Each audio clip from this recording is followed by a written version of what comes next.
And thank you for joining us this evening for our Village of Alsip committee meeting tonight. Today's June 29th, 2020. We'll call this meeting in order at 7 p.m. Can you call the roll, please? Yes, I would just like to remind everyone that is in the audience to please silence your cell phones. Trustee Dalzell? Here. Trustee Zielinski? Here. Trustee Juarez is out of state, so she's absent this evening. Trustee McLaughlin? Here. Trustee Murphy? Here. Trustee Nava-Esparza? Here. Mayor Ryan? Here. We have a quorum. Thank you. Please join us for the Pledge of Allegiance. I pledge allegiance to the flag of the United States of America and to the republic for which it stands, one nation, under God, indivisible, with liberty and justice for all.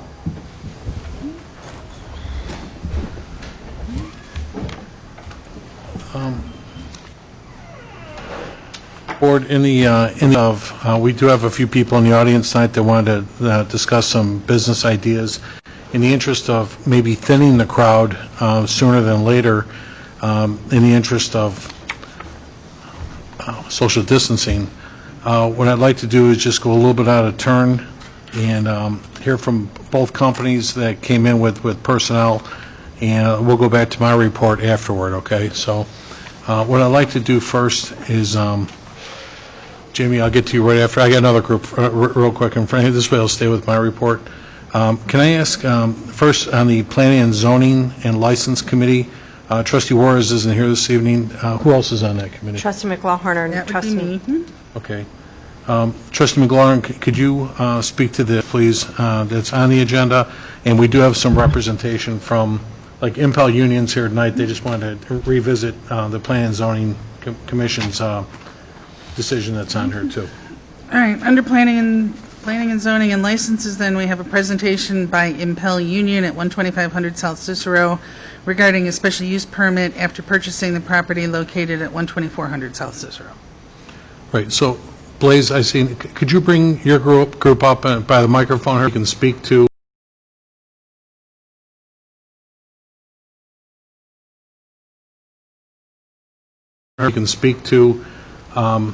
the matter that went in front of Planning and Zoning, because down at number 3 in the list, Trustee, if you want to read that, that's what's actually going to be considered next week at the board meeting, if you want to read that off regarding this case. Does it make a difference? That's the case we're referring to. That's the reason I'm bringing it up. Okay, discussion to approve case 2020-06-S-200, special use I-1 to I-2, industrial special use for truck repair and storage at 12400 South Cicero Avenue. There was a public hearing held on June 10th, 2020, with a vote of 0 to 7 not in favor. Okay, so we had a meeting, and thank you, gentlemen, for coming in tonight yet, too. You had called my office during last week, and you had met with myself and Building Commissioner Roger Early. Actually, and again, in the interest of social distancing, it's nice we've got a beautiful day in a gazebo, so we were able to stand outside and have a nice talk. I wasn't part of the Planning and Zoning Commission hearing that, on behalf of your organization, so it's always best that we try to stay out of those meetings to be impartial, to hear what takes place, what your plans are for the property. Go ahead. I'll give you the floor. Basically, the Planning and Zoning Commission voted 0-7 to deny, to not make the recommendation. I should say it's this board's job to whether or not to approve a special use permit for a trucking company. Just so everybody in the audience knows, these gentlemen own Impel Union. They currently own the semi-truck dealership right at 125th and Cicero, right at the Tri-State Expressway. So you just recently, how long ago did you purchase that property? About 3 years ago? Yes, that's Three? right. Okay. And since then, obviously, you've made a lot of modifications. You're set up as a dealership over there and whatnot. And just how long ago did you purchase the Yafo auto parts or auto repair at 12400? When did you buy that? I don't even know. 2 years ago? 2 years ago? Yes. Okay. So what you were asking the Planning and Zoning Commission for was you were asking for a special use permit to obviously open that property for your use because you're going to combine that with the dealership next door. And again, it's not my job to advocate for, I'm just trying to set the table. But the problem is with that property is, in the history of that property at 12400, it's never had a paved lot, it's never had water retention, it's never had any of the things that it should have to be considered in compliance with our building code, correct? So the timing on the conversation is good anyway, because the previous business that was in there had asked us for the same thing, and they never complied. And obviously, you folks bought the property and didn't have a great relationship, and that's no longer at that same location as well then, too.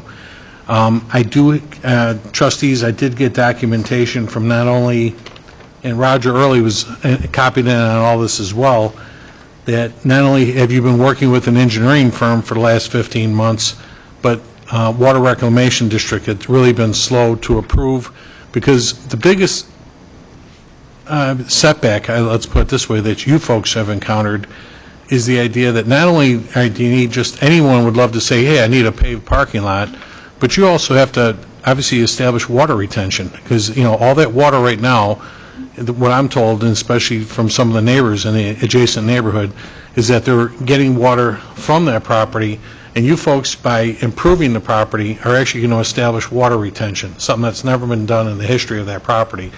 That's also, that water retention is going to go from 120, from the 12400 property through the 12500 property that you own. And where's the water going to be displaced then, too? Because I don't have a whole schematic, but where's this water going? It's going to be a combination of a retention pond and underground storage. Please, you got to climb into this thing a little bit. Sorry, Yeah, yes, thank you. thank you. I said it's going to be a combination of underground storage Okay. and retention pond. Entire project has been approved just 2 days ago. I forwarded the permit from WMRD. Right. So I believe Mr. Roger has the... Yeah, no, I entire, actually copy of it, Blaze. This came through on Friday, where Water Reclamation District, through their watershed management program, did approve the engineering plans for 12400 and 500 South Cicero. Excuse me, Mayor, I'm sorry, sir, could you state your name for the record so we can record? Blaise Popovsky. Thank you. Thank you, Blaze. So maybe you want to give us some quick background on this as you did the commission, if one of you gentlemen want to do that. Go ahead. I would say that we are for 5 years in Alsip running our business. We was leasing a place for a couple of years. We recently purchased those two properties, as we stated, 3 years ago, 12,500, and 2 years ago, 12,400. Our vision for both properties are to bring more jobs in Alsip, but also improve the properties. When we bought those properties, I'm guessing that for a very long time wasn't been done any type of investments out there.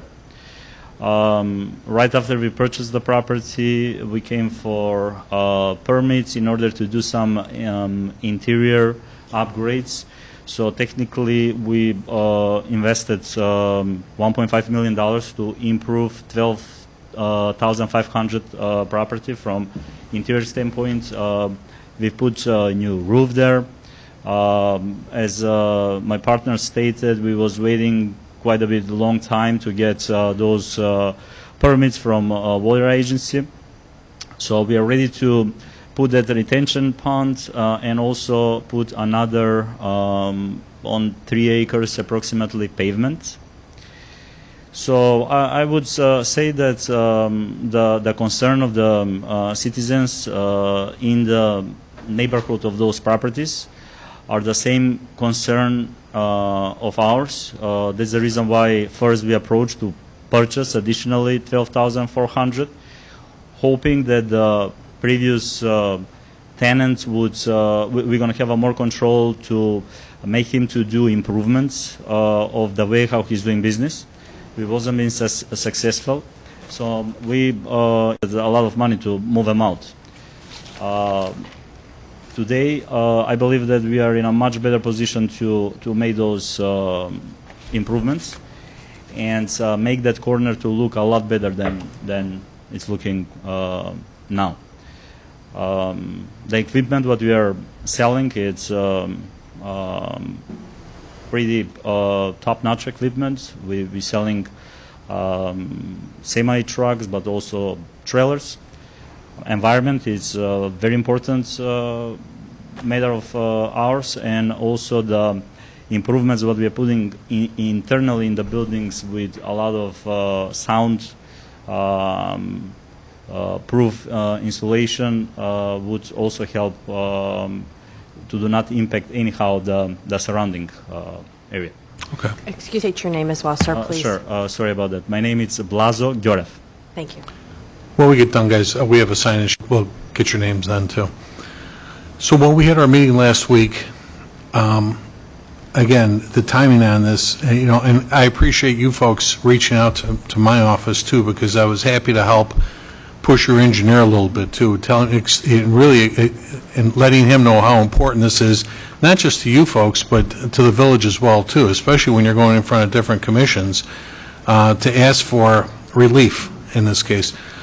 Now, probably the biggest thing, and again, I can sympathize with, we've had discussions with the board before. I was a trustee a few years back, and when we've had other companies ask similar, when you ask for just a little bit of relief to get this kind of work done.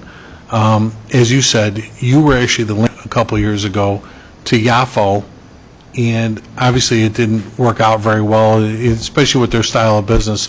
I'm not complaining, they had a successful business, but it wasn't aesthetically pleasing because you had a lot of wrecked cars that they were fixing on behalf of insurance companies, and all top companies, State Farm, Allstate, and everything else in too. You're trying to operate a brand new semi-truck company, which obviously there's sales tax involved, there's a boatload of property tax all along Cicero Avenue, and we really appreciate your investment into our community on a major street, no less yet then too. And as you just said too, once you improve their properties with both paved lots in the front and the back, it's going to give that a whole new look that's over there and too. But the biggest thing that I share, and you brought that up the other day, which I said, is with that water. And that's really been a stickler for the neighbors over there. It is what it is. You have homes near like a kite, but again, the previous, I'll just say not just administration, but the previous owners and whatnot never improved the property. So this is a first to take all that water and disperse of it as it should be and stuff then too, especially on a major street like Cicero Avenue and all that then too. So we did discuss too that sliver of property on the north edge belongs to the hotel. Roger, did we have another talk with him about getting those out of there? Because there's some old cars there.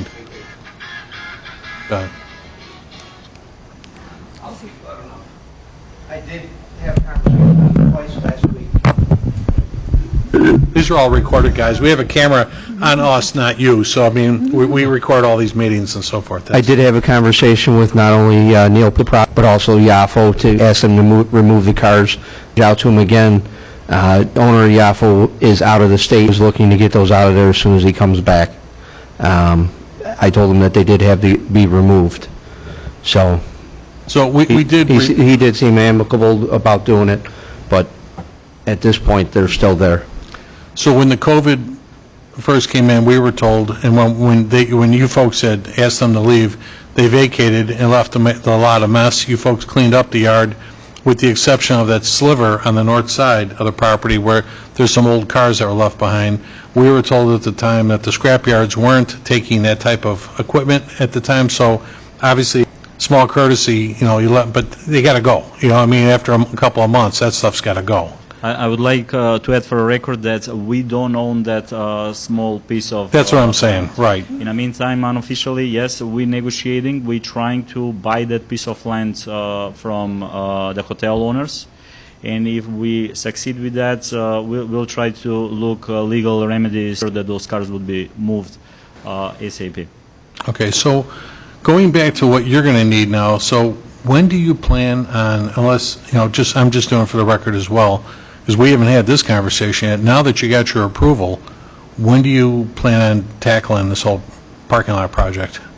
We budgeted $3 million to make those improvements. $3 million? Yes. Okay. Yes. So including retention pond, about 3 acres of land, and slightly elevating the roof on 12,400 property. So I would say as soon as we're gonna have zoning issue what we have now taken care of, we are ready to move right away. It's gonna be no bank involvement as capital requirements for that improvement. Okay, ready. so go ahead, Roger, what were you going to say? I did also speak to the contractor. He was ready to go other than the underground storage tank. Once he has that, he would be able to move forward with the project. So he is fully aware of it. He's been dealing with MWRD also with Landmark, but he is just about ready to go on the project other than the storage tank that has to go in underground. Okay. So I did have, that conversation was had on Saturday, so he's more than happy to start this job. So would it get done this year? His intention is to have it completed by the end of the year. Okay. So I guess this is where the reason, obviously, MPEL unions here is, one, they're on the agenda. I didn't put all these points on here. I'm assuming Planning and Zoning did with discussing the case. So number 3 on your agenda is discuss to approve the special use permit for MPEL Union, regardless of the recommendation given by the Planning and Zoning Commission, where in this case, they're asking to the, what are you saying, to the end of this, by the end of the season this year, you'd have that work done? If it's in our control, everything what is in our control, yes. Okay. We believe if nothing unexpected came out what we don't control, we would be able to get it done by the end of the year. Okay. So Would like also to add that we addressed the issue of the few neighbors what we had on 12,400 property. That was, I would say, a misunderstanding about who was running the junkyard business. They addressed the issue what they had with that business, so we ensure that we are not going to continue that type of business in to have junk cars there, right? Yes. Exactly. Yes. And we're going to make that clear to the hotel owner as well, because it's actually the Red Roof Inn who allowed them to use his property temporarily back there. And we're going to remind him that's not the purpose of a hotel, is to lease out property for abandoned car storage. I mean, it's totally unacceptable. And again, we kind of got stuck there for a moment where we probably could have stood there and just handed out violations all day long, but now that we're into the phase 4, now that all that can get going and so forth, let's get it out of there. And you folks have to make your improvements on what you're doing with your property, and that's what you don't want back there and stuff then too. You're probably going to end up, like we talked about the other day, you're probably going to have to work out some sort of an easement or a purchase agreement to maybe relieve him of that property, because there's no reason he should have that back there if he's not using it for anything then too. I mean, that's not really part of the hotel, but that's between you folks, not us, as far as whatever kind of arrangement you make there. Yes, sure. We're negotiating. We'll try to have as least possible obstacles in what we are imagining how that corner is supposed to look like. Okay. So I guess what I would ask the board is then would be, can we get a consensus as to what we want to have the attorney draft an ordinance to approve the special use permit for next week's meeting? Or do we want to refer it back to planning and zoning for another recommendation of what we're going to hear here anyway? What is the use? Is the use, it's an unpaved lot that's going to be stored for trucks? Go ahead. Just so we're hearing from you, what's the whole intention? What are you going to use the lot for? From time to time when we're going to have customers repairing equipment, sometimes they would come with we would like that portion to be used as a temporary parking while they're repairing their truck in our shop. Okay. As soon as the truck is ready, they're out. So outside, we're not going to store any racks or junk equipment, any kind of average age on the equipment. What we are servicing is less than 2 years old. So your main concern is servicing the tractor. Do you service trailers too? Yes. Okay, so it's just service, but you're not storing anything, it's just anything that's being repaired? Yes. Right.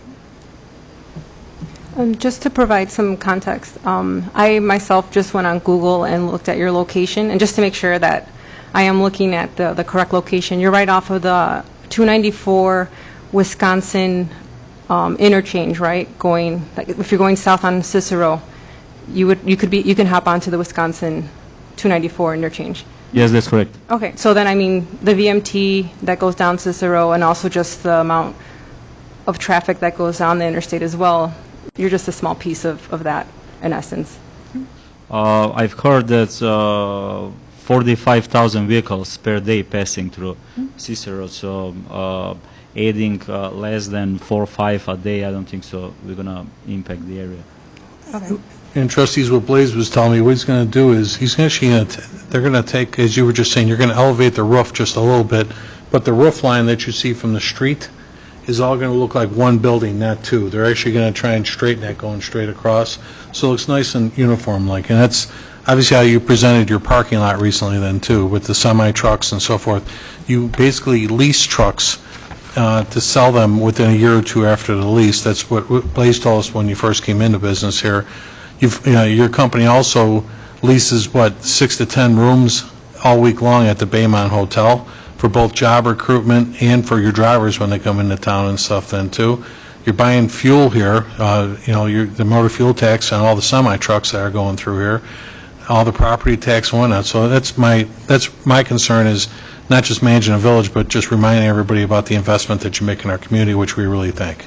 So Between hotel expense, car fuel, truck fuel, and food, we estimating in average that we are somewhere $950,000 a year, and I believe that we're gonna continue growing our businesses. So I'm looking even for more.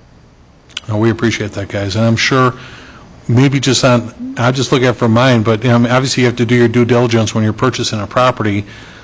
Not everybody understands the fact that when you're buying a bare piece of property that you assume those costs of like water retention and things like that yet too. So I appreciate, you've been working really well with our building commissioner, and Roger's very, schooled on this, but this has been a difficult situation, not just, as you said, not just for you, but for the neighbors too. Everybody's looking for something to get improved, and finally we have a source to do that kind of thing. So I really appreciate the fact that you folks are stepping up to make this commitment to it, because like you said, over $3 million between what you need to fix on the elevations of the building and the parking lot and the water retention and everything else. There's a lot of work there and stuff too. So, excuse me, Mayor, you said something about drivers staying in a hotel and everything? Mm-hmm. What kind of drivers do you have there? What kind of do you have there? In the hotel next to our property, I believe we're using Baymont. No, they use the Baymont Hotel. No, I know, but I mean, what kind of drivers? Well, they recruit, like when you're recruiting a driver to lease these trucks from their company, a lot of times they might be here for a couple days for training. They've got another facility where they fix the trucks over near Coca-Cola. They have another spot over on 122nd Street near Experior, over that way. They've got a facility right there. They've been there. How long have you been at that facility? I believe 3 years. 3? Okay. Yeah, because I've met their corporate office has been here before from Pennsylvania and so forth then.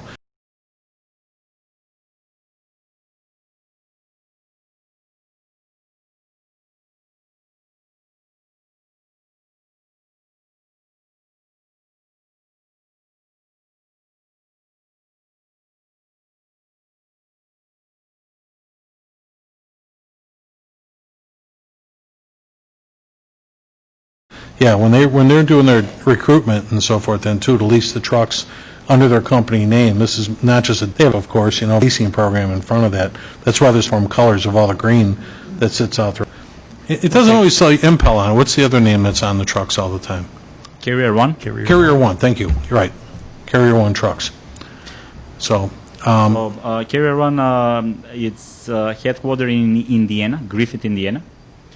So if we need to store equipment or, do heavy trucking, that's the place where we are doing this Alsip facility. It's pretty much showroom about our businesses. So we're going to try to invest a lot, keep it clean, nice, a lot of lighting around, And their main focus is all flatbed trucks. You don't really deal much in box trucks and things like that, right?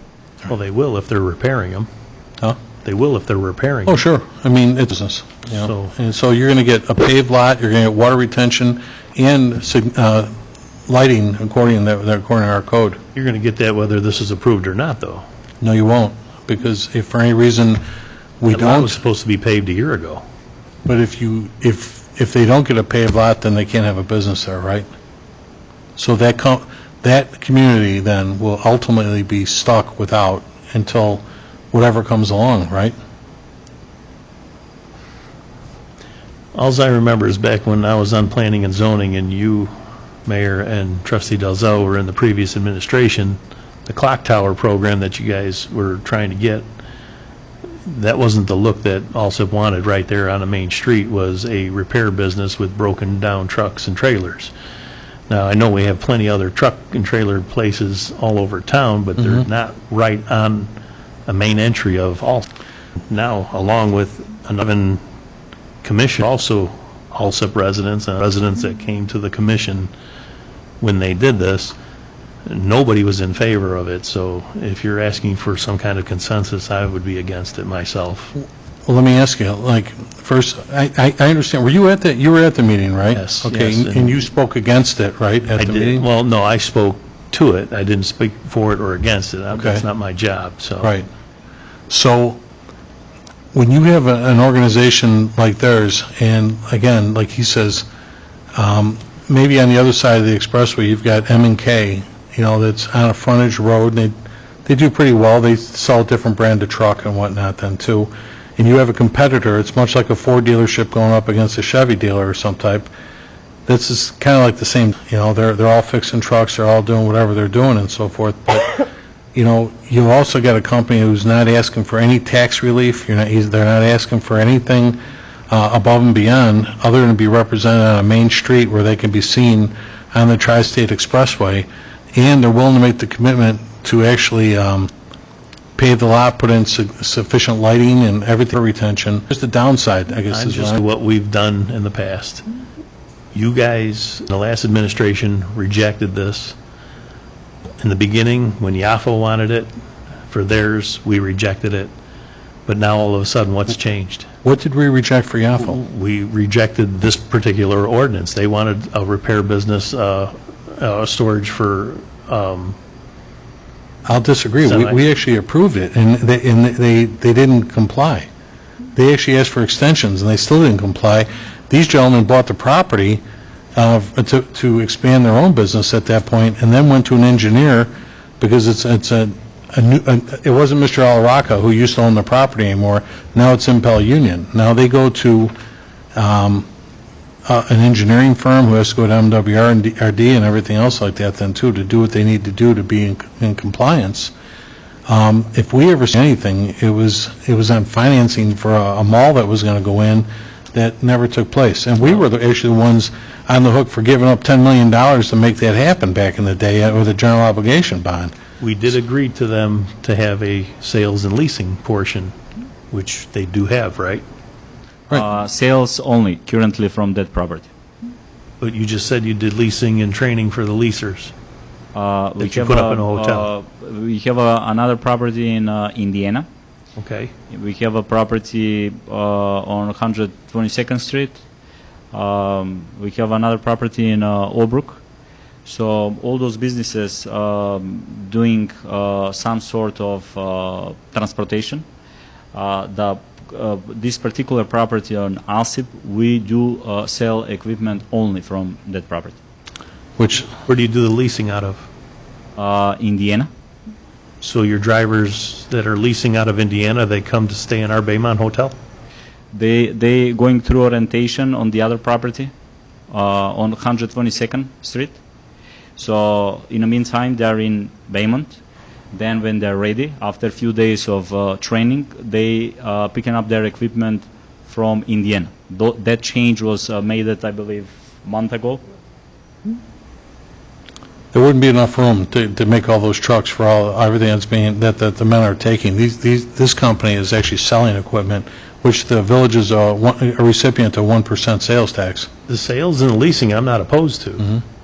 And you said you have another property on 122nd, which is across from the Coca-Cola entrance? Yes, we don't own that property. We're leasing that property.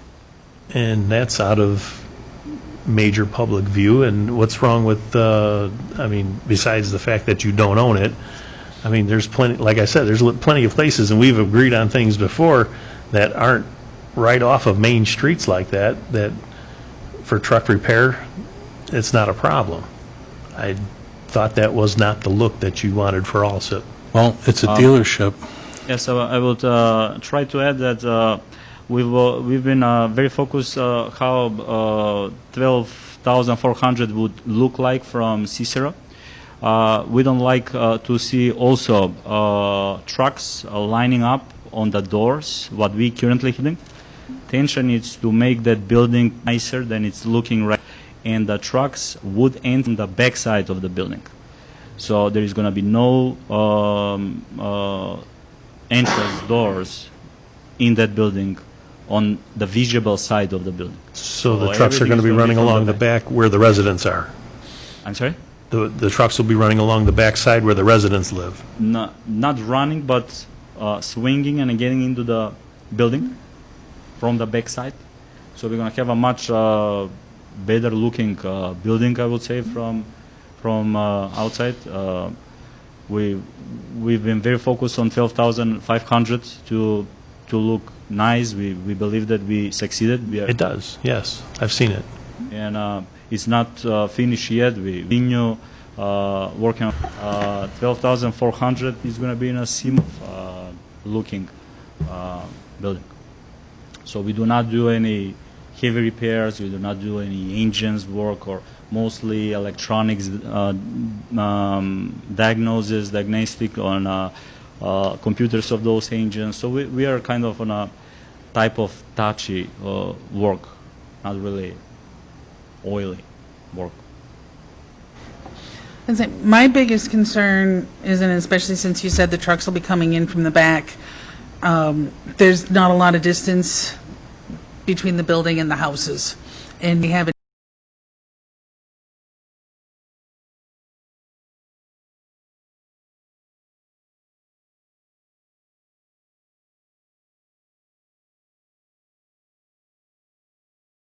issue with another business in town with the cabs running in the winter and the diesel fumes affecting us.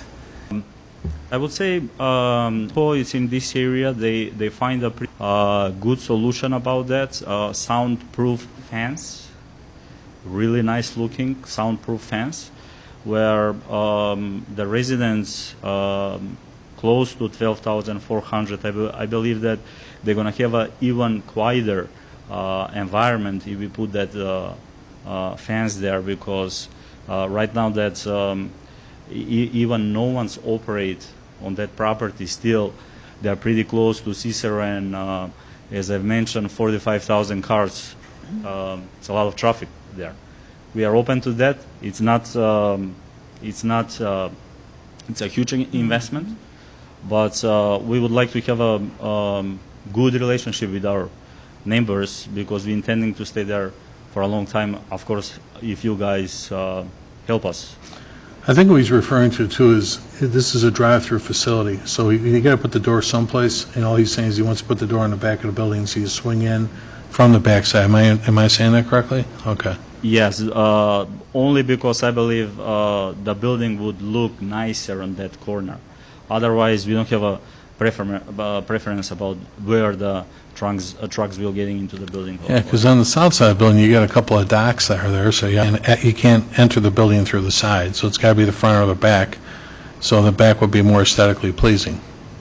I would say there is going to be no visibility from outside about trucks, but has decals on them that they are owned by a trucking company. Right. Because it's not going to be visible from the Cicero. Okay. But of course, that's also that's imagining how we imagining that it's going to look better. But we are open to listening if there is other ideas too. Okay.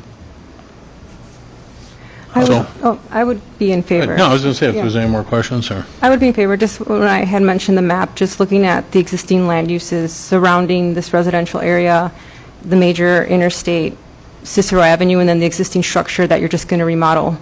And then my next question was going to be the soundproof wall or a barrier, just like what the interstate uses, that soundproof or, I guess, barrier, right, between residential.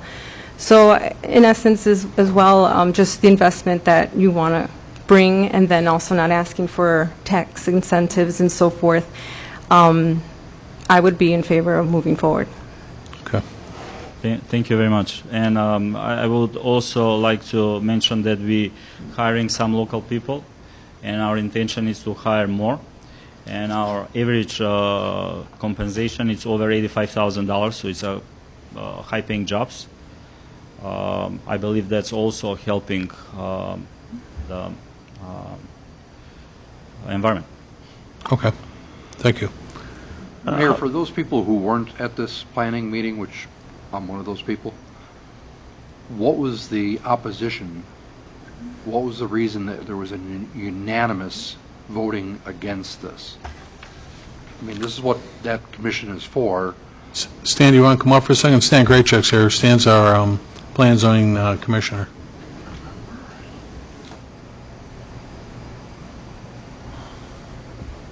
Great question, too. He's obviously, I'm putting pieces together. I wasn't there as well, so. Go ahead, Stan, if you want to speak into there. This was before the Planning and Zoning Commission. The commissioners had turns, and they had all issues with the property. Mr. Early stated the issues that were also there, and concerned that there was a lot of people that apply for the special use. They broke the promises, they're not fulfilling through, and then they were concerned also about the increased truck traffic along Cicero Avenue and 122nd Street. Also, as far as his hours of operation, they're concerned what happens if a trucker comes in after they're closed and they're parked in that lot, and they have no place to put the truck. And there's also, next to the red roof, which Roger said would be taken care of, there's also semi-trailers parked in there. Well, those aren't theirs either. I mean, like you said, that we're going to ratify, we're going to clear that up, that's not, well, let's put it this way, I can't totally say it, because it'd really be a stretch to say that motels don't have semi near once in a while where the driver spend the night. So, I mean, it's not our wheelhouse, but that does happen. And again, that hotel's been there a long time and so forth then, too, Yeah, so. If they had a bigger lot or something, they don't have the facilities to park a full semi there. Right. But it's something that, obviously, for as long as I've been here, it's been done, correct? For the hotel? As far as I know, yes. Okay. So, Stan, let me ask you, after hearing this, that they've got their watershed commitment from water reclamation to now, obviously, put in water retention and whatnot then too. What else do you think that board would need to reconsider? If they're stating all this, that would be taken care of, including the paving of the lot and everything, because you go by there, sometimes it looks like a lake. Mm-hmm. So more or less improving the property, and maybe, as Trustee Navarro stated, maybe putting a little berm over in the front to give it more aesthetic view and cut down maybe some of the noise or pollution or whatever. Mm-hmm. Oh, go ahead, Trustee. You had the question. It just seems to me that talk about many concerns and issues, talk about broken promises. Is it this firm that broke the promises, or was it YAFO? It was not this firm. It was YAFO that came to us. So the broken promise attributed to this firm here. Exactly. The truck traffic on Cicero Avenue, 45,000 average annual daily traffic count, if that's proper, and I wouldn't doubt that it isn't. 45,000 vehicles. The additional truck traffic that's going to be brought in, repairs, I don't see how it's going to raise it 1%. And 122nd Street, the unfortunate thing is 122nd Street is a secondary route to sit there and go in and out of the industrial community. Mm-hmm. That's what it's built for. And it's unfortunate. The property which allowed the abandoned vehicles. Again, that's not this company's issue, and quite frankly, I don't understand why we, as a municipality, have allowed that. So we have abandoned vehicle ordinance. They're in violation of that ordinance. Red Roof Inn has no authority whatsoever to grant parking permits or sublease their lot for a business intent that's not a motel. So I don't understand why we haven't gone in there, grabbed those cars, and brought them over like we normally do for abandoned vehicles. It's what we've done for a long time. Right. So my concern, again, is the unanimous against. From what they're saying, the dollar amounts being proposed, if the concerns are that there has to be property improvements, and they're doing it by engineering firm, and to sit there and to do that, isn't that what we do to allow business in this town? It seems like we're supposed to be here to help them, not to sit there and. I would agree. It bothers me with the unanimous. I'm having a hard time with that one. I would agree, and that's why I'm kind of framing it the way I am, is I look at this as an improvement and not something that's been in this state for as long as anyone can remember, because this property's never been improved. And in a tough economy right now, I really hate to think that we're going to hold our breath and wait for something else to come along and then shortchange your business that you're trying to grow. You know, I mean, it's a two-way street.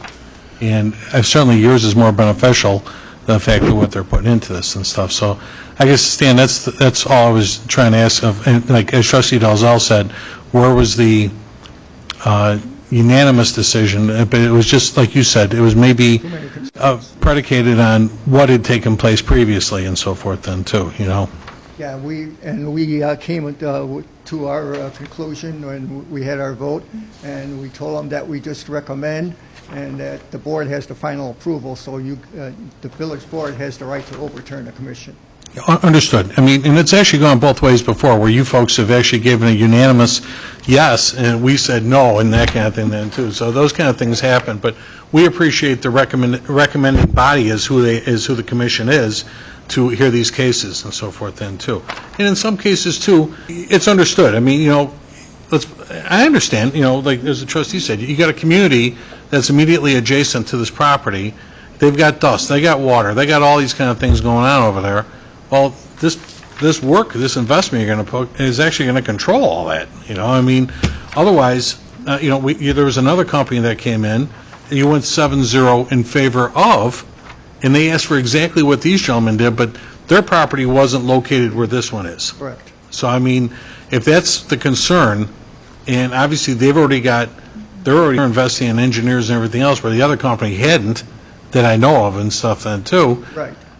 Yeah, and like you said, because they're on the main thoroughfare up the village. Right. The other company was in the corner of the village. But it doesn't matter where, if you tuck it away and it looks like a piece of crap, it's still a piece of crap. Mm-hmm. So if what they're proposing is a good business with you know, a nice appearance and as long as they can control certain things, the problem that I have with this property is the one that we've talked to a long time, is that there was supposed to be work that was done.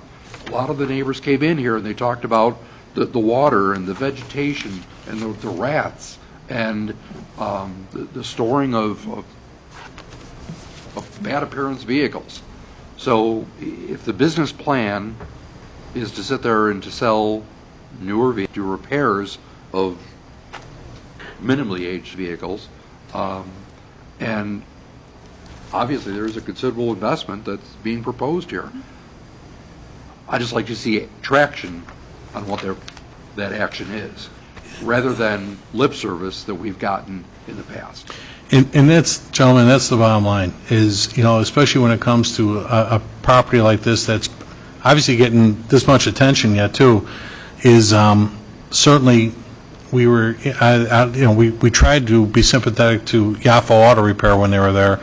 You know, the board gave an approval to give them like 9 months or so, you know, to get their parking lot, you know, in compliance. didn't happen, weather change, but you just experienced the same thing. You just spent 15 months between an engineering firm and MWRD to get where it's, and we just got lucky with this conversation tonight because, again, we were hammering on your engineer who was hammering on MWRD, and we get something on Friday, and I've actually got, assigned a permit from MWRD to start the work. So we appreciate everybody's diligence trying to get there, and I agree with Trustee Dalzell, is that, you're actually going to do something with this, and I've said that a couple of times, so I'll just stop, that you're actually something ahead before, and the big thing, protect the neighborhood behind them too. So, I mean, you've got a dealership right next door. You've already got directly next door. I don't know how the complexion of this would possibly change that much from what goes on directly next door. It'd be one thing, Trustee, like you said, if it was like a whole new concept type like that, but they're already there. All they're doing is adding on to what they have. If that's what you want, Mayor. Yeah. But I do have other concerns. Just like, back on Lockwood, we had residents that have lived there for 30 years. And there was an auto auction back there, and everything was fine. Then Polmax came in, and they're choking the residents out with their diesel truck overnight. And I know in the wintertime, those fumes do not dissipate in the winter because it just doesn't. It hangs on a low level, and it's getting into their homes and everything. And now you got residents even sitting here to less than 100 feet. You're going to be less than 100 feet from their back wall, their eastern wall. Well, I believe all the new clean air laws that our Representative Fran Hurley approved recently, they're going to be a couple hundred feet away now. But my thing is, we're really powerless to do anything against or Experior about these trucks running because, well, they're already grandfathered in, but our residents were there first. No, actually we weren't. We actually went back there and we evaluated the situation, and we had them almost a football field away from those homes. It was 3 times, 4 times further than what state law even said. Chief Miller had his police department go back and ticket any vehicle that got any closer, and we never witnessed any of that and stuff then too. On a real crisp evening, I agree with you. You know, some of those fumes would waft or whatever the case, but nowadays, now you got all the clean air emissions and everything else. And there was other things that we could have done, such as, having these vehicles plugged in overnight as opposed to having them run overnight, and stuff like that. Mm-hmm. And sure, go ahead. Sure. I would like to make a clear distinguishing between Polmax business and our business. Polmax, it's a trucking company, predominantly, and they're leasing space to other trucking companies. So, the parking space, yes. So that's where maybe some of the trucks may be running overnight, probably. Not all of them, but few of them. So you're saying sometimes that there will be trucks there parked overnight running? I'm referring to Polmax. Okay. In our case, if we have a truck running on our property, probably we're going to call the police because someone, unallowed to be on the property. So you're saying that won't happen? Absolutely no. Okay. Yeah, they're a dealership. I mean, I'm just trying to protect the people that are there, this whole time. Yeah. I'm all for businesses growing in Alsip, don't get me wrong. But by the same token, I don't want to forget about the people who are actually here and have been here before and probably might even be here afterwards. So I would agree. And that's why I'm saying everything I did tonight and so forth. So very first thing what we've done after 10th of June, we've called the people in our the neighbors of our property. I believe Norbert was one of those. We invite him in our property to see what we're doing. We had over 1 hour discussion with that person, and he's been impressed what we are doing and what we intend to do. We try to reach a couple of more people. Probably we're going to continue doing that. We like our neighbors to do not complain about the way how we're doing business. There, as much as I don't like if my neighbors, the place where I live, to do something what is going to annoy me. So we are very aware that we have a residential area next to us. The materials what we using for insulation, as I've mentioned, we're very focused on that, don't letting noise getting out of our building. How tall will that wall be? We was thinking about 13.6. If the residents 10.6, in order to have a complete isolation from everything what's going on the other side. But it's not going to be, we're not going to make that decision. We're going to talk with them, we're going to talk with you guys, and then we're going to come up with the best solution for everybody. I didn't hear that in our last conversation when we met, but that's a great suggestion yet, too. Thank you very much for making that. Stan, I do need you to sign in as well, please. So, I'd like to ask if the board, for a consensus, if we want to have the attorney draft an ordinance for this to be considered for next week's meeting. I guess, with what they've said, with that work that you've gotten from MWRD, does that ally Stan's concerns towards what's being done? Yeah, Roger, you got a copy of this, right? I've got a copy of it, yes. I'm in possession of it now, I can pass it around to everybody. With that MWRD being submitted now and approved, Yeah. does that take care of anything you've had with regards to this project? No, as far as the media attorney has all the stipulations that we would put into the ordinance for the special use. So if you guys go ahead and approve it, he will put that all in the ordinance. And it's also stated that if if any of the stipulations are not followed, we have the right to revoke their special use. So you gave guidelines on this already. That's great. Yeah. We didn't know this already, too, so. Yeah, basically, with all the special use cases we've been getting lately, Right. With all our stipulations, we've been putting that one in there, that if anything is not followed, we have the right to revoke their... And obviously, it's aware of these right now then, too. Okay. All right, thank you, Stan, I appreciate it. Thanks for being here tonight, too. You know what, then, I'd like to ask the clerk if you take a roll for our consensus, just that if we're to ask the attorney to draft an ordinance based on the guidelines that were discussed with the Planning and Zoning Commission, okay?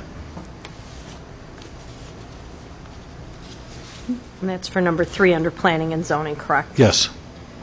Okay, so this is a consensus poll. Trustee Dalzell? Yes. Trustee Zelinski? As long as the stipulations are met and soundproofing wall caveat could be added, I would be in approval for that. Trustee Juarez is absent this evening. Trustee McLaughlin? No. Trustee Murphy? Yes. Trustee Navis Barza? Yes. So there is a affirmative consensus. Very good. Thank you very much, gentlemen, for coming in. I am sorry. It's a good conversation, especially when you have the original recommendation the way it stands. And again, I can appreciate all the guidelines that were offered by the Planning and Zoning Commission and too at the same time. Because we could certainly defer back to the commission, but just for a vote for it to come back, we're going to have that same conversation here anyway. So this kind of eliminates a little bit of that, and more importantly, rather than wasting weeks at a time, I'd like to see you guys get to work and try and start getting this stuff done. So thank you very much. If you would, did you guys all sign in? So the Yes. clerk's got all that? Yes. Okay, thanks again. If you need anything, please reach out to my office or Mr. Early then too, okay? Thanks to everybody. Okay. Yeah, you can go. Certainly, you gentlemen can leave. That was trying to... Trustee McLaurin, if you want to finish your report under Plan and Zoning. Discussion to approve case number 2020-0-S-300, I-2 Industrial to I-2 Industrial Special Use to conduct truck and trailer repair at 3843 West 128th Place in Alsip. This public hearing was held on June 10th, and the vote was 7-0 in favor of. And then, obviously, just a list of licenses, number 2. Just the list of licenses. Okay. All right, thank you. I'd like to go back then. We'll start with my report. And again, I appreciate everyone's patients during that yet, too. Before I give my report, just a quick note. Last Monday, we had the board had agreed to make a purchase of 30,000 disposable COVID-19 masks. We gave away as much as we could last Monday. We were off until we got rained out. So we've got all that equipment in the storage garage right now, and we'll pick another date to reschedule. They make great ponchos. And hand those out. And just so you board members know, too, we did get some nice thank yous from some of the residents over at Heritage Apartments. Becky Smith, my assistant, brought a box over there, and the management company passed those out to the residents over at Heritage and so forth then. So Bring that up also. I was over at the Physicians Intermediate Care on 129th, 130th and Cicero there, and I was talking to them. If we have nowhere else, I mean, I wanted to make sure the fire and police department had enough, if they were going to use them or whatever. And if we had nowhere else to dispense these, they said that they use some of them for their patients as they come in if they don't have them. So they would definitely take a donation if we had any leftovers. Oh, okay. All right. Thanks. I don't know on the grant, potential grant refund on the PA, whether or not that would be allowed. We'd have to check on that. Okay. Yeah, It may be restricted to what we use it understood. Yeah, we'll have a couple. We're going to at least set up one or two more evenings that we can try and help out the residents if we could. But thanks for letting us know then, too. And then the second thing I was going to tell everybody was, I already did that. I took care of the plan and zoning presentation. So first on my agenda was a presentation by James Marcanio requesting a video and gaming for Joker's Wild Cafe. Go ahead. Did you add something out to the trustees real quick? Thank you. Don't forget that very important trustee right here. We're spreading out here, Jamie. That kind of thing. Thank you so much. Yeah. Thank you. Thank you. So I spoke with Jamie once. I haven't seen the facility or anything, so I'll let you make this presentation, what you were looking for. Okay, I'm going to move this. Very good.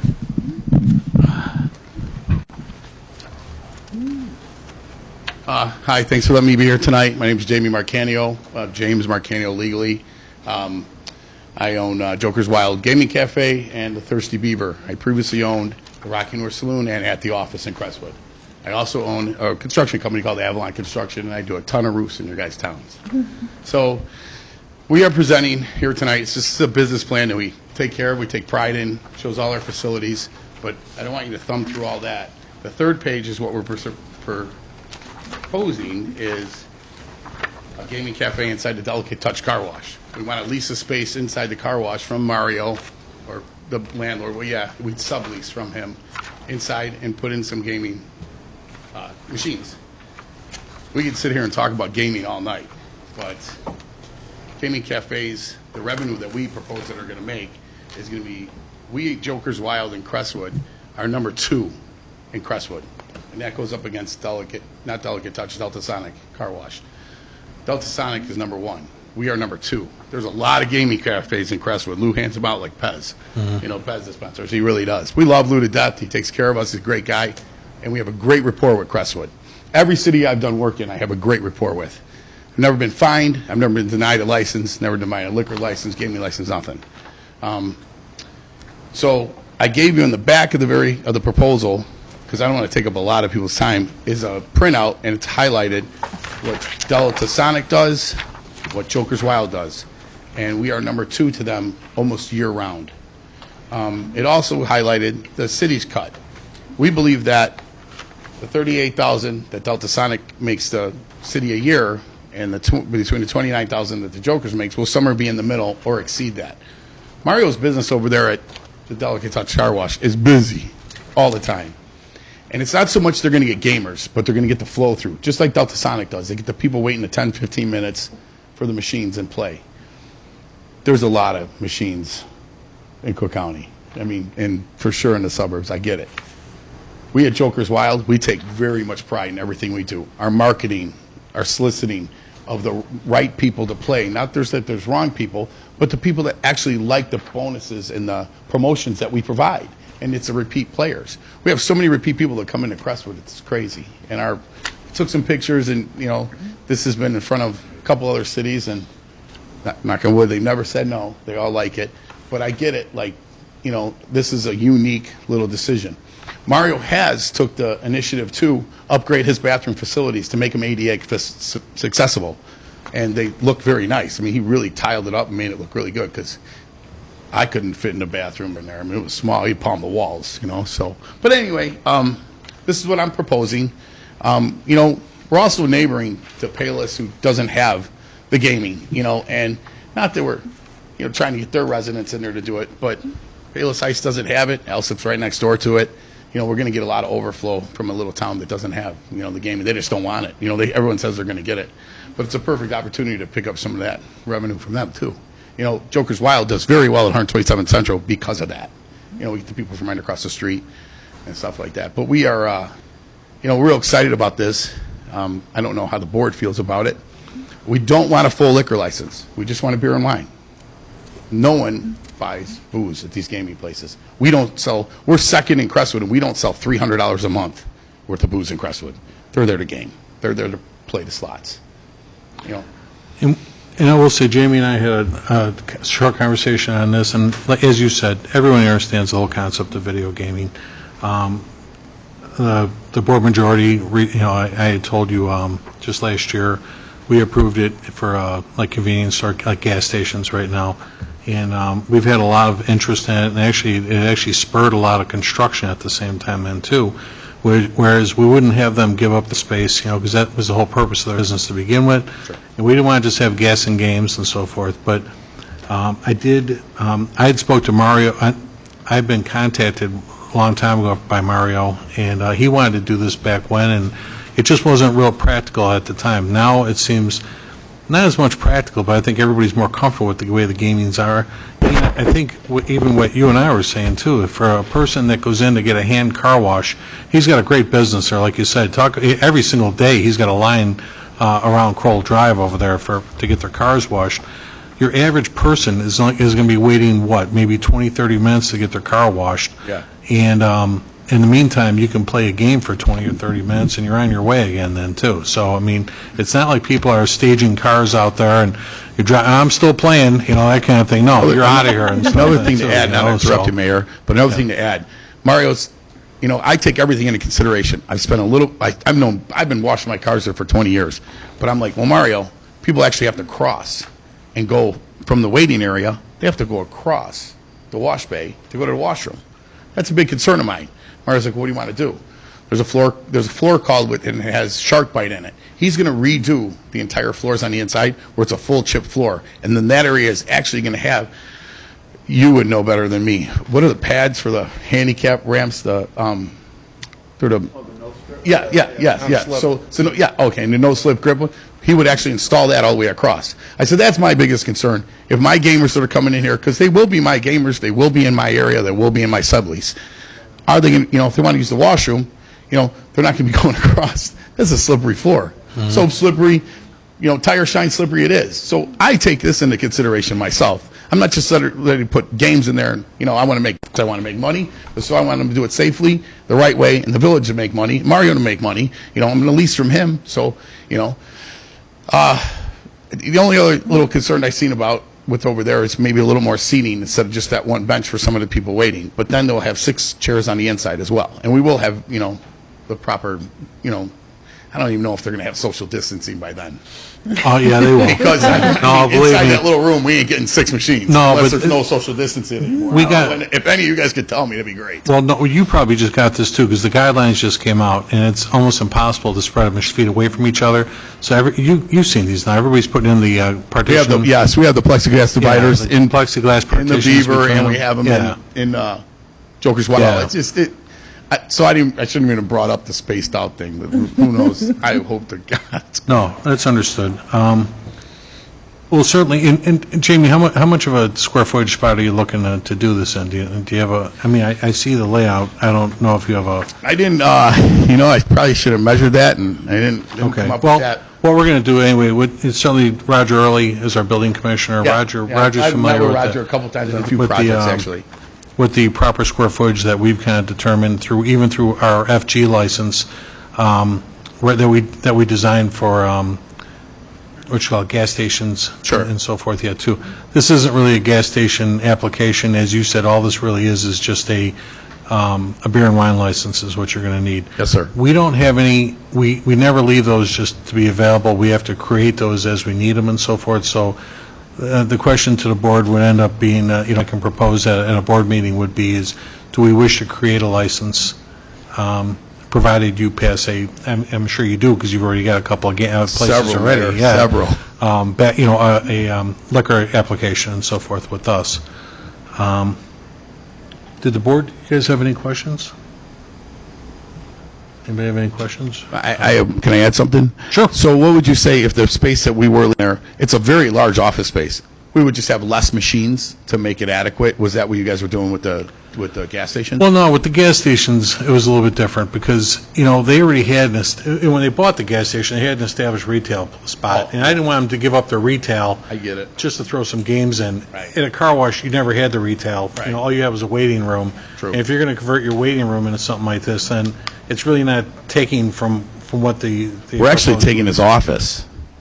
Well, He's going to I'm move sure he'll his be office on comfortable, the other yeah, side. sitting he's on a gonna move bar the office on the other stool, side. yeah. And it's a pretty good space, so we're Yeah. actually taking his office from him. But So- yeah. So I'd actually like to see an overview of what that would, rather than, I mean, I appreciate the presentation, and I'm sure that it would be run well, but it would just be nice, I'm sure that Roger, Yeah, Jamie, if you can supply us with Roger and give us A rendering? Yeah, I can do give that. us a Oh, rendering. easily. Adequate Yes, some sir. square foot with Yeah, like- some Yeah. dimensions on it and Absolutely, 100%. placing 3 machines or 4 or whatever. Because I'd be I know glad it's to do that. I know it's a sizable building, but much like I said, we don't want to just make it be like gas and go.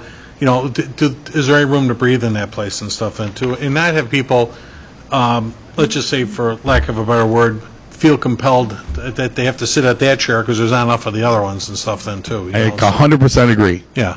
Yeah. Otherwise, I do like the drawing that you brought in here and so forth then, too. So it's just some countertop space for waiting. Certainly, everything's contained in a cooler. If you wish to have a beverage, you can certainly, they got to hire everyone 21 and older to operate that side of the business. And then you've got a few games, if somebody's interested in doing it.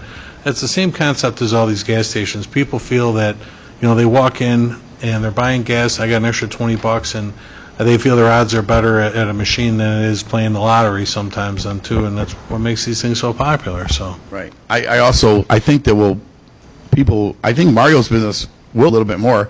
Not that it needs to, but I mean, we're already having the people come into the building, but I think his business will pick up a little bit more. It'll create a little more. And the way the cafe has to be run right, it has to be presentable at all times, clean, the whole 9 yards, especially clean now, that's for sure. Sure. Yeah, if you could do that, please, we'll try and keep this ball moving for you. Sure. But if you can get something to Roger that we can do it at a board meeting, we can still share those ideas next week and so forth then too. We have a meeting next Yeah, I month. can have it done by next week, not a problem. That'd be great. Yeah. Okay. That's it.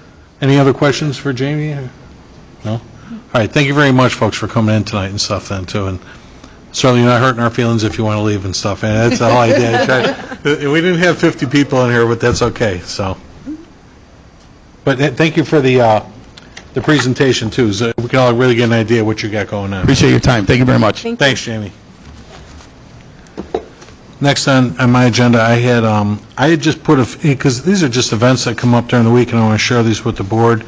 But again, number 2 was a discussion regarding the Cook County 6B tax incentive program after the recent assessment by Assessor Fritz Kage's office putting additional financial burdens on industrial properties.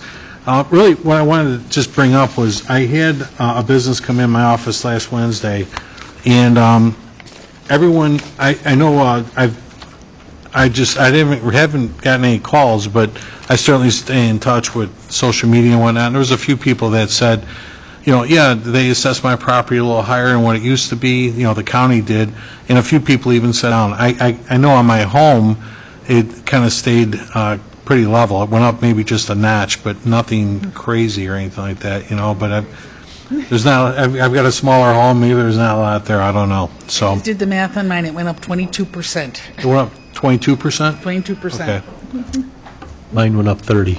30%, wow. Okay. I didn't open mine. Good. All right. Don't. Plausible deniability? No, I don't want to. I know, you've been in a lot of these meetings with Assessor Kagi. Go ahead if you with want to speak to Assessor it. Kagi, with his office, with SSMMA. So, in general, the residential of 6 units or less did go up marginally, some more than others. In the grand scheme of things, I don't think there's going to be much property tax pressure based on that, because what's happened in some other sectors, some went down, some went up. The ones that went up a lot more than residential 6 units or less, which is the homes, is residential more than 6 units. So apartment buildings had a very large increase as a whole. It depends on the property in the assessments. What also went up quite a bit is a lot of the industrial areas. So it would not surprise me if you start to hear from those sectors, because if theirs went up proportionally more than the residential, there actually won't be as much pressure on the residential. Another concern, just in general, and I say it's an in general because if you're the recipient of this, it's not your concern at all, but there is a senior freeze that all of a sudden could apply that didn't before, which would mean certain people may no longer pay any property taxes, which was not the original intent of either Assessor Kagi or the state legislature when they first changed that law last year. But the combination of the two could make it so some people no longer pay any property tax, which puts that burden on everybody else. So there is some pretty large swings. Some of it, and we were supposed to get a little bit of advance notice so we could have a meeting like and be better prepared. We did not get that advance notice that their office offered. But again, even if you see a marginal increase, even possibly 20%, you may not feel much. That's the assessment. You may not feel much when it comes to property taxes because other sectors got hit harder. Okay. I wanted to just take a second. I'll review with you too that the business that visited me on Wednesday was interested in a 6B SIR. Again, just as a reminder, Cook County 6B SIR stands for Sustainable Energy Emergency Relief. Property tax incentive was created in 2013 as an aid to maintain Cook County's industrial base. The SIR program is an amended Cook County 6B property tax incentive where the SIR provides temporary emergency property tax relief long-term, 10 years or more, to industrial enterprise county. And so please keep in mind, while the SIR program applies to properties where the qualifying use of the property does not comply with the definition of an abandoned property or a substantial rehabilitation or a vacancy under a typical 6B program, qualifying properties under the SIR program will be assessed at 10% for the first 10 years, 15% in the 11th year, and 20% in the 12th year. Like typically Cook County assesses your property at 25%. So again, I always try to remind the board, this is actually a 60% reduction in property taxes. But the most important thing is, even though, let's say you've got an existing business that comes in and ask for some tax help, some relief, the eligibility for these programs is that the real estate must be used for industrial purposes, like I said, under Cook County ordinance. The company has to be located at the same facility for at least 10 years prior to applying. Most importantly, the industrial enterprise must submit evidence of an economic hardship due to factors associated with the facility that they currently own or lease.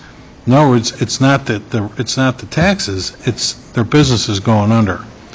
And factors include located in the facility that is more than 20 years, the factors include located in a facility that's more than 20 years of age. And then again is the facility must to show evidence of 13 factors of blight as defined by the Illinois Tax Increment Allocation Act. So in other words, the area where the facility is located should also be able to demonstrate an above-average industrial vacancy rate when compared to the overall vacancy rate for entire Chicagoland. So in other words, you know, is everything, are we losing a lot of businesses without this kind of help? And the answer would be no. An explanation and financial analysis detailing why a SIR initiative is necessary for the company to maintain operations at its current location. And again, the financial must compare the operations of the company with and without the incentive, including a return on investment analysis yet too. So it's more than just tax relief for everyone. It's trying to help a business stay a business and stuff then too. So, I mean, all of us can, like you just said, trustee, you know, your taxes, you know, your assessment went up 30%. Like as Kent just said, the taxes may not. It depends how this all shakes out and stuff then too. But I'll agree with you, it's intimidating. The business I spoke to, their number almost doubled. You know, they went from, let's say, like 109 to like 210, something like that. And yeah, it's definitely intimidating, but they haven't seen their actual number yet. The business was questioning our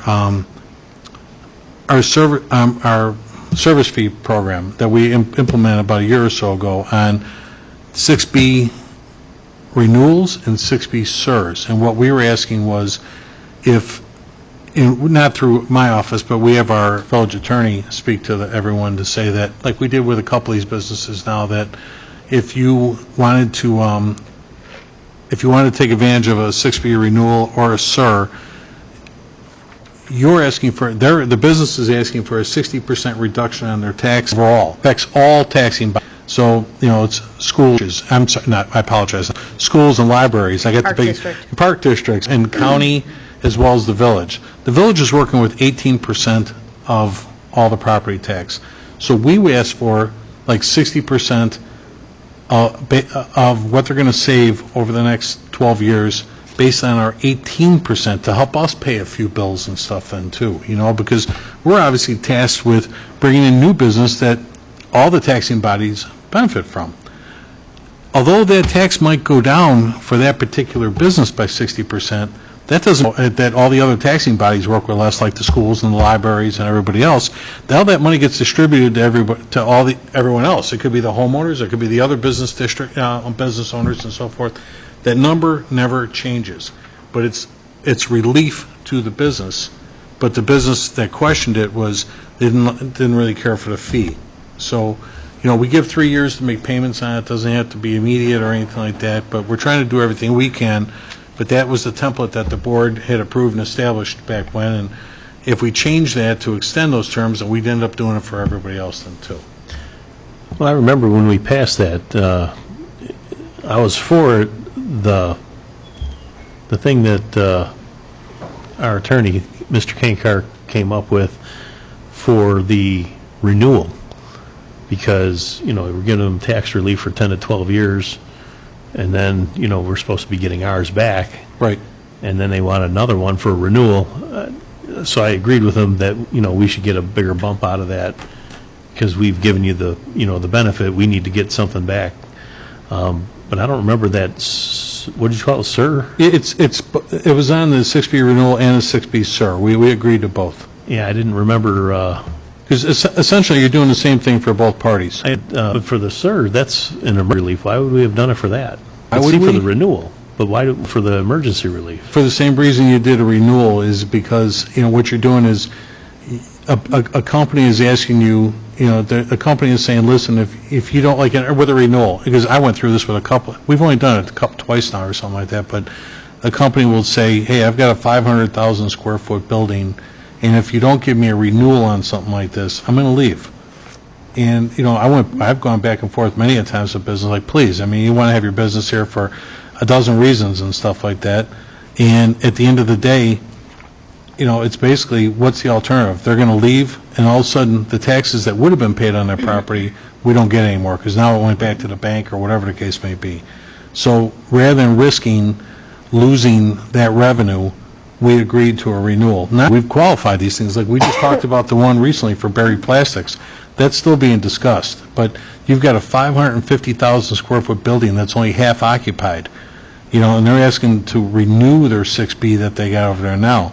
Well, that's what I said to the board about a month ago was, we've learned to live X amount of revenue coming in from those property taxes right now. We may have to do this a little bit longer, because if we say no to that renewal, it's quite possible I can just tell you that it's public knowledge if you look it up, but property taxes on their property are well over $1 million a year, and if they're paying like half of that even now, that means that $500,000 just got redistributed to everybody, the homeowners, the businesses, and everybody if they leave.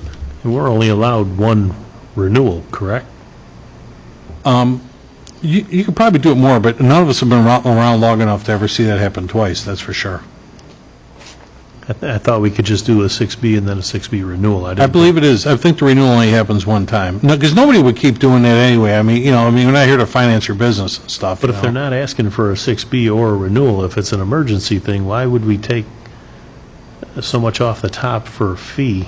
Obviously, if they're asking for emergency relief, they're in some kind of dire strait as it is, and to force them to pay a No, what we're looking for is, we're looking for 60% of what you're going to save over 12 years based on the 18%. And there was a whole schedule. I met with the owner a couple times. And that's only for the first 3 years. The attorney draft. Pardon me? And that's only for the first 3 years. No, the payment is spread out over 3 years. Payment's spread out over 3 years. So you could, in this case, the payment was like $46,000 or $47,000. You could break that up over 3 years to make that payment. We wanted to go easy on everybody. We wanted to do the best we could.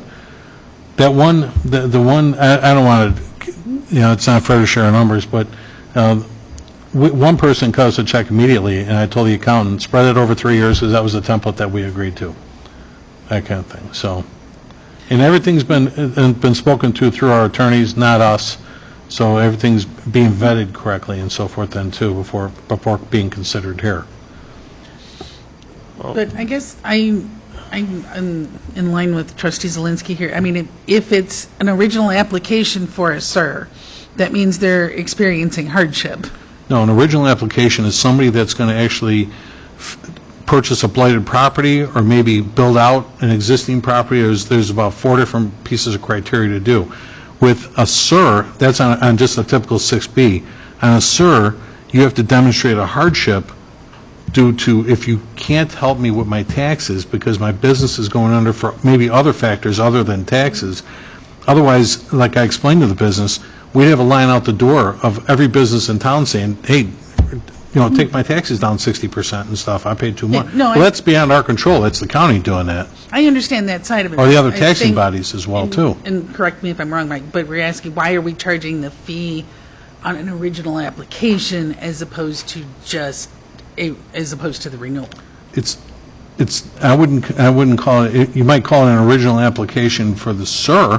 Yes, that's specifically what we're talking about. But you're doing the same thing that you're doing for any other 6B, which you're saying, hey, let me discount your taxes 60%, and I'll wait 12 years, to pay my bills when I'm still being tasked with bringing in more business to cover those costs and stuff then too, because everybody else is going to pick up the difference in the meantime. In other words, we've got bills to pay like they do. So we're asking for just in other words, there's legal fees even associated with all this that we're asking them to help us offset. The SIR is a different criteria set. Mm-hmm.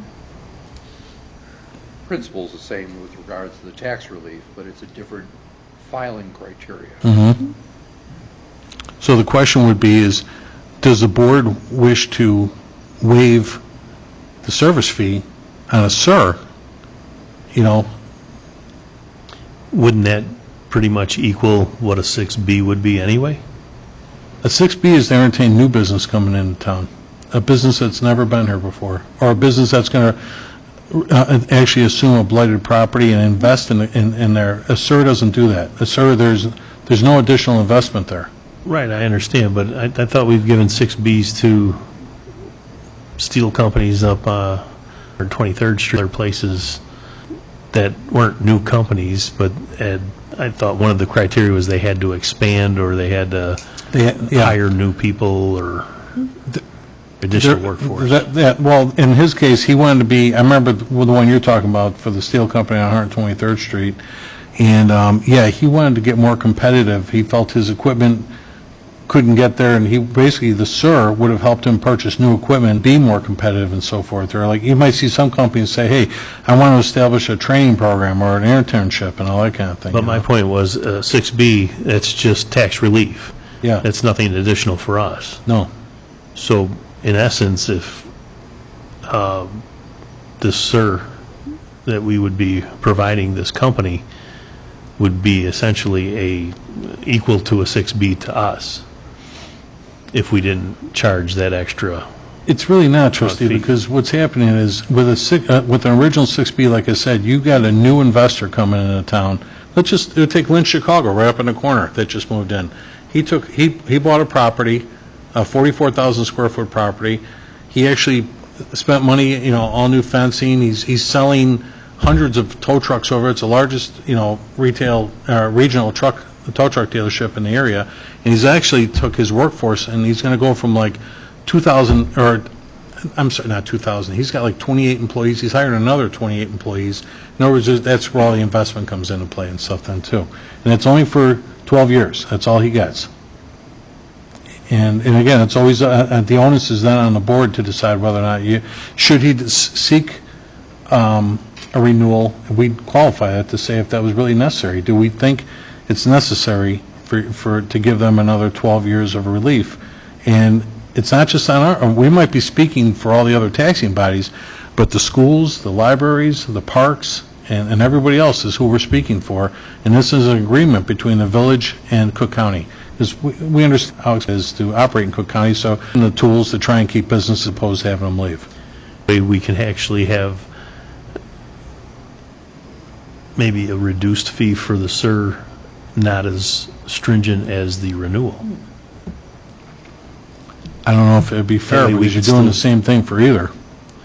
Well, this way it would be somewhat beneficial for us as well, but, if it's an emergency situation, like Trustee McLaughlin said, if this company's having hardships, then, we want to help them out. I mean, with the COVID thing and everything, we're experiencing a lot of non-sales tax, a lot of stuff that we would be counting on. It's going to be reduced this coming year. Well, let's put it this way. We were informed at last day's staff meeting that, and Kent is here, if I'm reiterating this correctly, if I'm repeating this correctly, is that you had just told us that with the function of cost in today's world, especially here in the village, that property taxes now that come to the village have now basically, did you say that we're at 100%?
The property tax actually goes toward just retirement benefits now, before we have nothing toward operations? Yeah, in our next one, tax back to levy, we'll go 100% retiree benefits and health care, which is a combination current employees and retirees. Nothing from would be going towards supplies, wages, operations, debt, servicing, capital, any of that. It's just being swallowed entirely, pretty much by retirement benefits and healthcare. We expect it to be 100%. Right. So we just dialed down our budget, and I appreciate the board's support, where we dialed it down $2.4 million recently, and that's really just because we're not going to spend any monies on some capital projects and equipment that we should. We can't put that off forever. We'll have to step up to the plate next year and chip away at more of it again then, too. But we're all experiencing difficulties right now then, too. Everybody's dialing back the best we can. But to say that, we certainly, I agree with you, we certainly want to support, helping businesses that are asking for emergency, sustained emergency relief.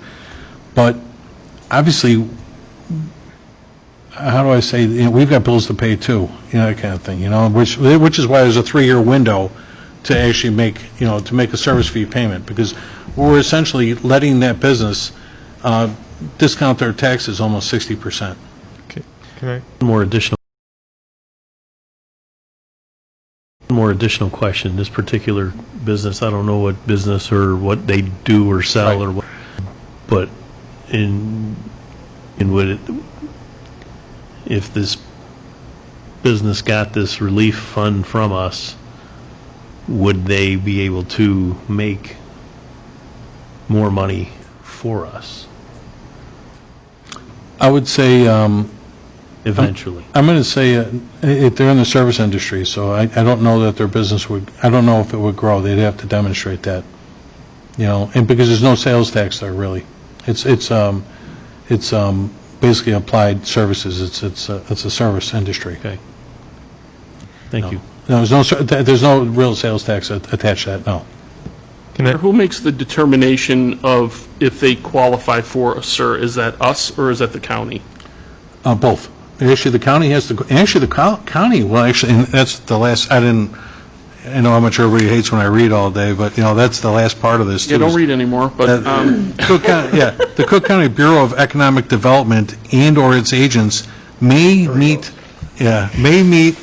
with the company on an annual basis to verify the applicant's operations while the SIR is in effect. So in other words, that is being policed. And now with the new thing, they have to submit all payroll to us as well, too, that we have to monitor their payroll, that they're meeting living wage requirements and all that kind of thing, too. So that's what I'm saying. There's more work on us, too, where we have to submit that to the assessor's office and everything else here, too. Well, that's helpful. I just felt like we're just going in circles, so I appreciate that piece of information. Yeah. Can I add a couple more quick ones? On the regular SIR, on the regular 6B, the idea is there's more jobs, as you said, or there's more investment, and that does bring back money towards us. It keeps our community vibrant. It brings back property taxes because those places are occupied. With the SIR, it's more difficult. Both of these have the difficulty of are they needed? It's very difficult to find out whether or not a business just wants something or whether it's needed. And it's more difficult with the SIR because you have not as much things to measure. You don't have that improvement in you don't have additional wages to show. They're just saying, look, we're desperate, we need something. So it's nice that Cook County sounds like they're going to step up and doing some monitoring, which they haven't really done before. Traditionally, they've been a rubber stamp. They've always reserved the right to do something, but they haven't really done much. So it's nice to hear that they're doing that. I will say it's possible that the SIRs increase. In the industrial areas, a lot of people have not yet, they may have opened their appraisals, they may not have, but at the next property tax, some of these industrial companies are going to feel pain. And they're going to feel like they did not see this coming. They may be seeing a 60% increase, more or less, depending on the property, in their property taxes immediately that they didn't budget for. So this may be, it's good that you guys are talking about this. It's good, frankly, this board is talking about it more knowledgeably than when we were here 5 years ago, and a tendency just to rubber stamp the renewals. This is the conversation. You guys are doing a great job. These are the conversations in the level of detail that you need to be having. You need to be having it now, because when the next property tax bill comes, my guess is it's not going to be me standing here. It's going to be a lot of businesses that says we can't survive. And it's going to be tough to judge whether or not that they're telling the truth, and you guys have to think through these issues right now because it's going to be coming. And so that was the reason I put this on the agenda this evening, was just to say to the board, if you did wish to offer more relief to the CSRS, that was certainly up to the board, but understand, I'm not just saying that we've got bills, I'm saying this is why you're here as elected officials, is to decide whether or not you want to reduce, the party in question asked if you wanted to reduce the fees or stretch them out, but again, I think the purpose serves the same as whether it's a SIR or a renewal, but that's certainly up to you folks. I'm only a tiebreaker when it comes to voting, but I certainly, respect, your thoughts on how you feel about this kind of stuff then too, so. This particular individual was asking if we would stretch it out longer, Yeah. as long as we get our, You may have other, in other words, you do it for everybody and stuff, Go ahead, Arnie, come on up.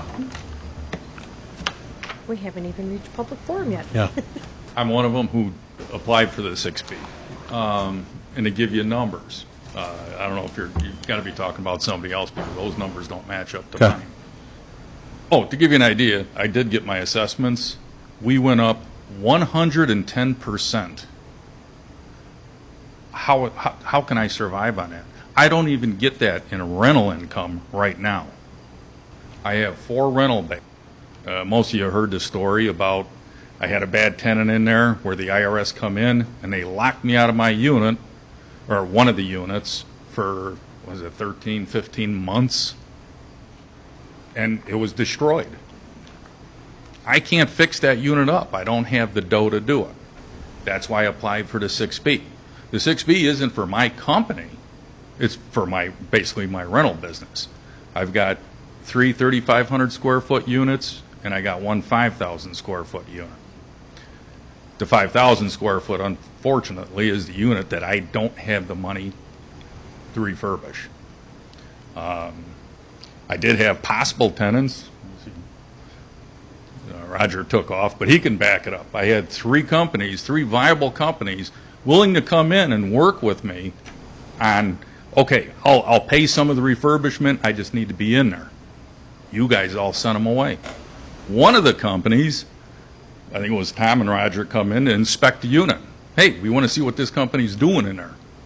He's like, I don't know what you're talking about. I don't have a company in there. You guys sent him away. And he said, no, here's his business permit right here. So, but to give you numbers, my taxes right now are around about, say, $44,000 a year.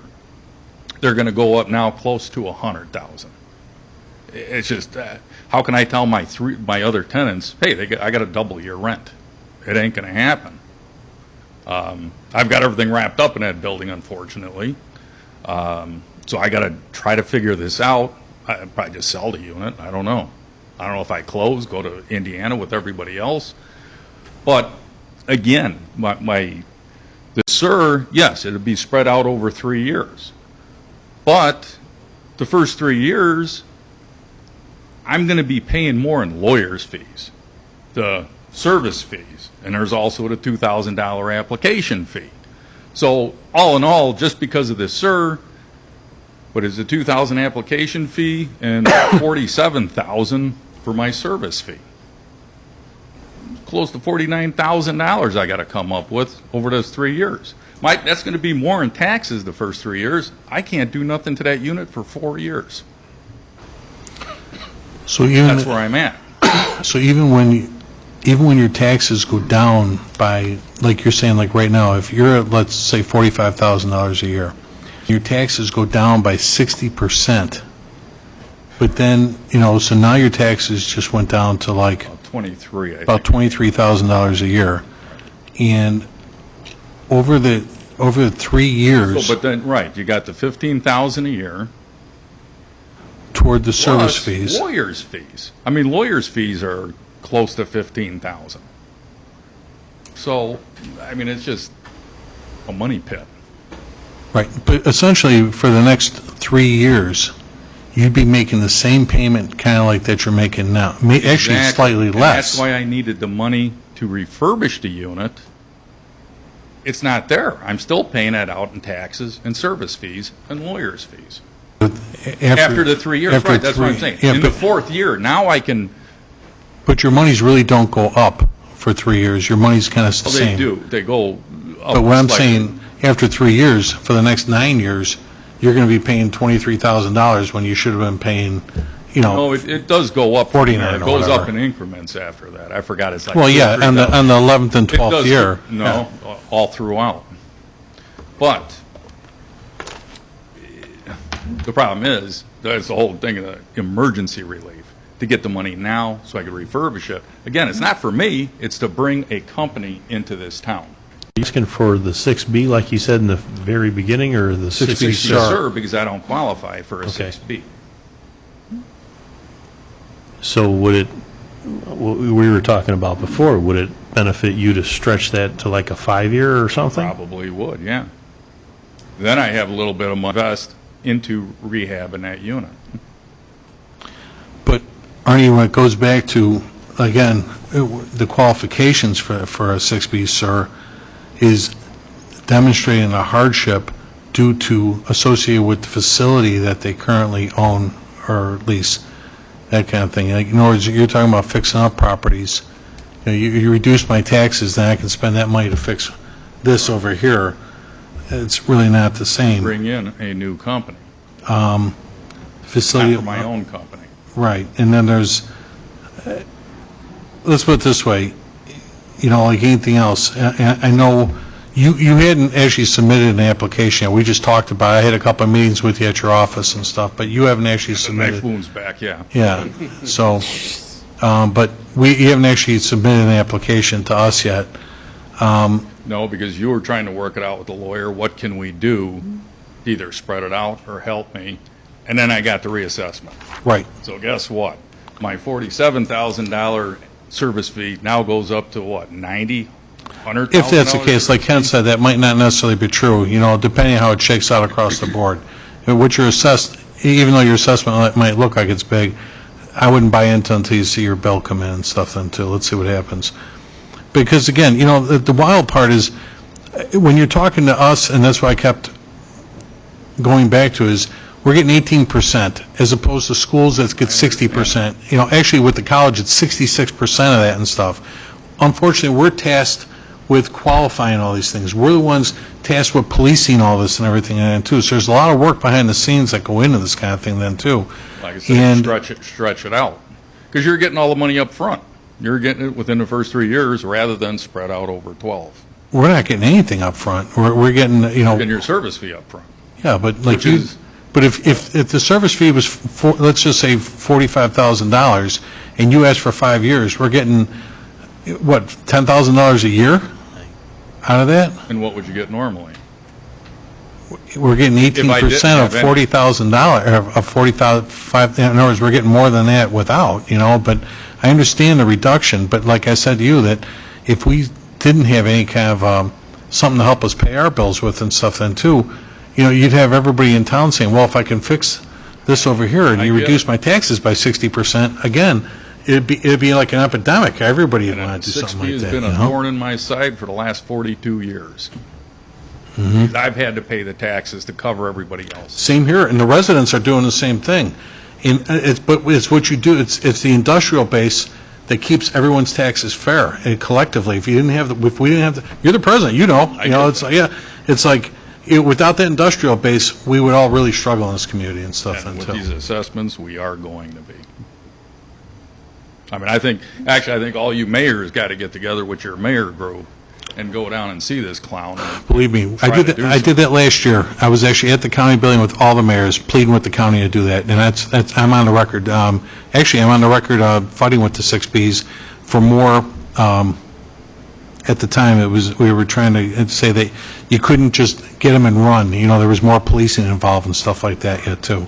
Because some people were doing that. They grab a 6B, and let's say just they would fix up our property, sell their property, and somebody thinks that's going to be my taxes, and then they hit the road, and it's like, well, wait a minute, that wasn't our agreement. That guy left, and then we have to go through the painstaking task of going back and saying, now I'm going to yank it, and your taxes all go up, and we all look like bad guys and stuff then too. So I think for a 6B, maybe you guys should look at maybe years 5, 6, and 7 hit them with a service fee. Again, 6Bs are a thorn in my side. I wish they aren't around. But the time I go to apply for one, there it is in the back. So certainly it's something the board needs to take under consideration, and if somebody wants to explore that, certainly we can put it to a vote at another meeting and stuff then too, because we're not voting on anything at a committee meeting tonight. But certainly worth consideration or more. And if you guys want some emails or some thoughts, certainly. It'd be fine to leave the, the 6B renewals at the 3-year mark, but maybe for an emergency situation, you stretch it out to 5 and give them, as much benefit as possible. We're still getting our money. Seems plausible. We're just giving him another 2 years to do so. Well, like I said, if you, who's, You're Mr. Ordinance. yeah, I was just going to say the same thing. I was just looking down here. You're the ordinance legislation. If you want to put that, if you want to bring that up for a vote, you're welcome to do it. Would this be something that, everybody can be in agreement on, or? Sounds good. Good idea. Okay, Mr. Dalzell does. What does our attorney say about, I wasn't involved in these conversations and so forth. I think just going back to our attorney and seeing what recommendations are, or what we can or cannot do, and what the county, what their qualifiers are and so forth, I think would be. You know what, trustee, how about, I'll get up all the original ordinance and everything that we approved. Let me get you a copy of that, what we discussed last. Okay. That was you weren't on the board last year when we did this. Let me get you a copy of how that's laid out. Could you send it to all the trustees so they all have the information? Yeah, no problem. Okay. All right, well, thanks much, Arnie, for bringing it up. I'm sorry, so did you want a consensus about putting it on? Well, I was just asking if everybody would be, agree, this would be an agreeable thing to do. I think we need more information. Like I said, let's look at the ordinance again, because not everybody might have been here for that. I think some of the trustees might have been, but I know Trustee Navasparza was not. Let's get everybody something like that, and if we feel it's in the best interest to do so, then we can put that up then too.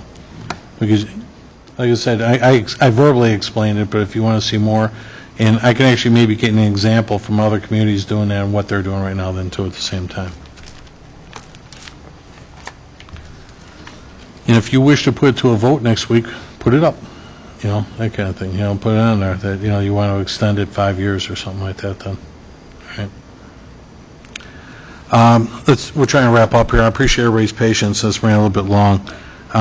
Number 3 on here was, and I'll just read what I put on here. It was discussion regarding the honorary street designation required house of all nations for Pastor Dan Willis, and additional honorary street designation for former Mayor Ernie Andrews, former trustee and police fire commissioner Jack Carlson, another honorary street designation for Alsip trustee, police and fire commissioner, and civil defense director Fing Heider. I only put these as examples, is what I wanted to do. And again, it's a committee meeting, but I want everybody to know what was being talked about and whatnot. I actually had a great conversation with Trustee McLaughlin recently, and she knows somebody that's even got more credentials in history with the village. Her dad held about 5 different positions here way back when. So what I wanted 1969 to 2005. Really? Wow. Yes. It seems like yesterday, So what I put on her was that I want to revisit this matter at the next committee meeting, and all I was kind of giving an example was for any of the trustees, or for the public for that matter too, if they wanted to consider any kind of street designations, and it's a better night to talk about because we had so much going on tonight, I'll have a better outlay for what the criteria is for street designations and so forth, and too. That's why you don't see a lot of them go up. There's a lot of criteria that goes into something like this then too. The Lighthouse Church was asking me numerous times recently. Obviously, they think very highly of, and which we all do. He's a great guy, is Pastor Willis, and they were asking about designating like 127th and Cicero near their church, as a designation. But those are state highways. Yeah, we don't want to get involved with state. That's and county exactly. roads. I have no say in that. So, and I'm sure the state doesn't do that very often either. So they were asking for anything maybe remotely close to the church, something to honor their pastor with. I'm like, well, listen, I've got some other people I need to consider as well, so let me get back with you. But I did want to bring it up for conversation, just so everybody knows. But at next month's July committee meeting, let's talk about this again, and if anybody has any recommendations on who they'd like to be considered, if that were the case, or if we want to consider these fine people that I just mentioned, we'll talk more about, and I'll give everybody an outline of what the criteria is to meet those designations then, too. That's all that I had this on here for. Next on here was number 4, was a discussion on the implementation of Paylocity Acroprint 217 FOB timekeeping system, which includes a remote sign-in timesheet process for exempt personnel. We had last Wednesday, we had a presentation on a Zoom meeting. We had all the department heads who were in there. Is our payroll person, Heather, she was on there as well. Just to kind of reiterate all these discussions we've been having about implementing the Paylocity time clock system that ties in with scheduling software on police and fire, as well as anything else that goes around there. And basically the consensus was, as I pointed out at a couple of recent meetings, was that the hand scan equipment did have the capability of accepting, let's say like a fob, like at a door and stuff like that when you walked in every day, just to acknowledge that you're here. Many of our employees, our exempt employees, work remotely. They're not necessarily here every day. The chiefs, for example, right now, we're sitting here at 8:20 at 9:20 at night. I apologize. We'll get out of here pretty quick. 9:20 are actually here representing the village and so forth. If they can certainly acknowledge it's on their written timesheets that they turn in, but these are exempt personnel, and their salaries stay the same all the time yet then, too. But if they wanted to officially acknowledge that they're here, they could have fobbed when they walked in the door to let us know that they're here, and certainly they can adjust their sheets accordingly. I think the gist of the conversation that we all took from that, because chiefs, we were all in the meeting and stuff then, too, is probably for all practical purposes, remote sign-in is probably ideal for you guys, right? Chief Stasinski, you want to speak to it first? Yeah, that's about the closest. I know the gentleman from Pitt also mentioned a written report we only do right now. I think the biggest issue we talked about was the paid time off. I think that's probably the easiest thing to accomplish and get that going, because that was, I think, one of the sticking points with this whole system more so. Any system you look at is going to be a challenge to one department or another department. We're not all the same, and that's the same thing he said. He goes, with police and fire, the clock system, their system's really not built for that, and it's not tied into our LADTech system. So basically, your scheduling software, your schedule, period, speaks for your men's work. And unless, like you said, let's say you got a guy off in a training program tomorrow or something like that, he can actually remotely sign in and say, I'm in a training program today or something then, too. Yeah, there's a lot of other issues, and it has to do with trades and everything else. And our biggest issue is going to be making those adjustments, and it's going to be more of a nightmare. And I think that's what he alluded to also, and the same with the police department side for their personnel also, because there's too many variations compared to what we do now. What we do now is well, we consider pretty simple. Everybody else considers it very complicated, because just the amount of different items and how people come and go and the different pay scales, if you will, it's more complicated than just punching in, you're here for 8 hours and punch out. So, and Chief, just for the benefit of the public and the board, you don't have any time clocks at either firehouse right now? Nope. All right. And we have a check and balance system that we have in place, as well as guidelines and policies that's worked out very well since the inception of being full-time back in 1975. All right. Chief Miller, did you have any comment on this too? How you feel about it? Yeah, you do. Come on. All right. Next year, you were making notes and everything in that thing. So, all right. So, Kent, did you want to say something about it? Yeah. Going back, it's not quite what we all thought. You know, we're all crossing that we'd find the magic bullet, which is very difficult to do. The company that told us where it was going didn't end up, they backed away from some of their earlier statements. So that it was going to be very easy to ultimately end up with scheduling. Their scheduling software would do everything that the scheduling software that police and fire has now. They backed away from that. They said that the scheduling software that police and fire has is better than theirs. They did also back away from that they would guarantee an interface. But they're going to try, and so that's where we're at. So we did some. But that was one of the determining factors in I know. going with this, I is know. that it was supposed to be compatible with the Elad Tech that we already have. Correct. So the Elad Tech, the determining factor. they basically said they're going to make try to make an interface. They don't know whether it will work. They will make every effort to work, and frankly, they have an incentive to do so because their pay is based on how. I told them today, you take out sworn police and fire, your monthly billing is going to go down quite a bit because we're not paying for people that doesn't have that interface. So they have an incentive to do so. But I think what we ended up with is it did not make sense at this time. Maybe in the future it would. Time clock at fire, either station. And with regards to police, it doesn't make sense to have it with regards to the sworn police, which is the majority of their people. So now, and we're talking the non-exempt people, so now police has a few. The question would be, and my staff is sort of divided on this, and whether or not police should still have one at all, because we're still in the same building with police. For his few people over there could either come to our side or could be logged in with a computer, as a few people are. So the good news, however, is that we were all debating what kind of clocks. And I think we all came to the same conclusion, which kind of clocks. They are not hand, they're not biometric, they're with the fobs, which is essentially the same type of clocks that have now. But the good news is they are integrated with our payroll system. So there's an improvement there. There's an improvement because there was a lot of interaction between departments, and departments are working on improving the paid time off calculations. And I see the fire chief nodding here. His department's done a great job in terms of trying to work with payroll to make it's going to be a bit of a process, a lot more integrated in our system.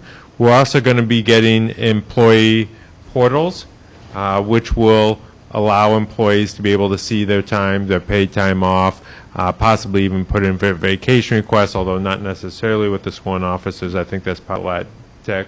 But it's basically, there's a lot of little pieces that are going to be marginal improvements that I think that will definitely be felt throughout the system. And as technology gets better, we may come back in a few years with another round and make even more improvements. I think we have to be happy that there's going to be pretty good improvements at very marginal costs here in terms of knowledge, in terms of reducing man hours, in terms of processing this. And again, the upfront cost is very minimal on this. It's just been a lot of going through the process and trying to figure it out. So we're down to either 2 or 3 time clocks. We know exactly which type of time clocks, and they are going to benefit the system. And we're going to work forward on implementing everything we can and improving the interaction in terms of exceptions for paid time off and other exceptions. And there still will be some very manual typing involved. There will be less of it. And ultimately, another few years, technology gets better, the interface gets better, something along those lines, and we may be doing the next wave. We're moving in the right direction, just slower than everyone would hope. Right. The other thing to keep in mind, I know we've had a handful of conversations about this as well, too, is, again, I always want to repeat or remind everybody, we've never questioned timekeeping here. This is really a matter of just internal controls. This is just a matter of having better oversight with benefits and stuff like that that sometimes get away from you when everything is on paper. And we wanted something that would just streamline this as far as just keeping track of data. If I don't care, I do care what time everybody comes to work every day, but if you're out remote and you're working on location as opposed to coming in the office and you signed in to say I'm here today, that's what we're looking for and stuff then too. You're an exempt employee. Sometimes you're working a little shy of 40, but we ask you to work at least 40 hours a week. and many times you're working more than 40 hours a week. And I looked at your time card today early. You gotta cut back an hour at least here and there. So, but you guys all work very hard, and we appreciate. Obviously we have a lot of department heads here tonight yet too. I just noticed too, even Public Works and Water, you guys have been pulling some Sundays lately too. So we hard work that you guys are doing as well then too. But any comments from you guys, Mr. Frater or Mr. Trivin? Anything you guys want to say about it? You guys okay with just going with the Acro print that we looked at? Danny, okay with that too? Yeah. Okay. So it's basically, like we said, it's kind of replacing what we have. But I'm going to ask that we implement a program that at least you guys are doing like a remote to let us know you're here every day.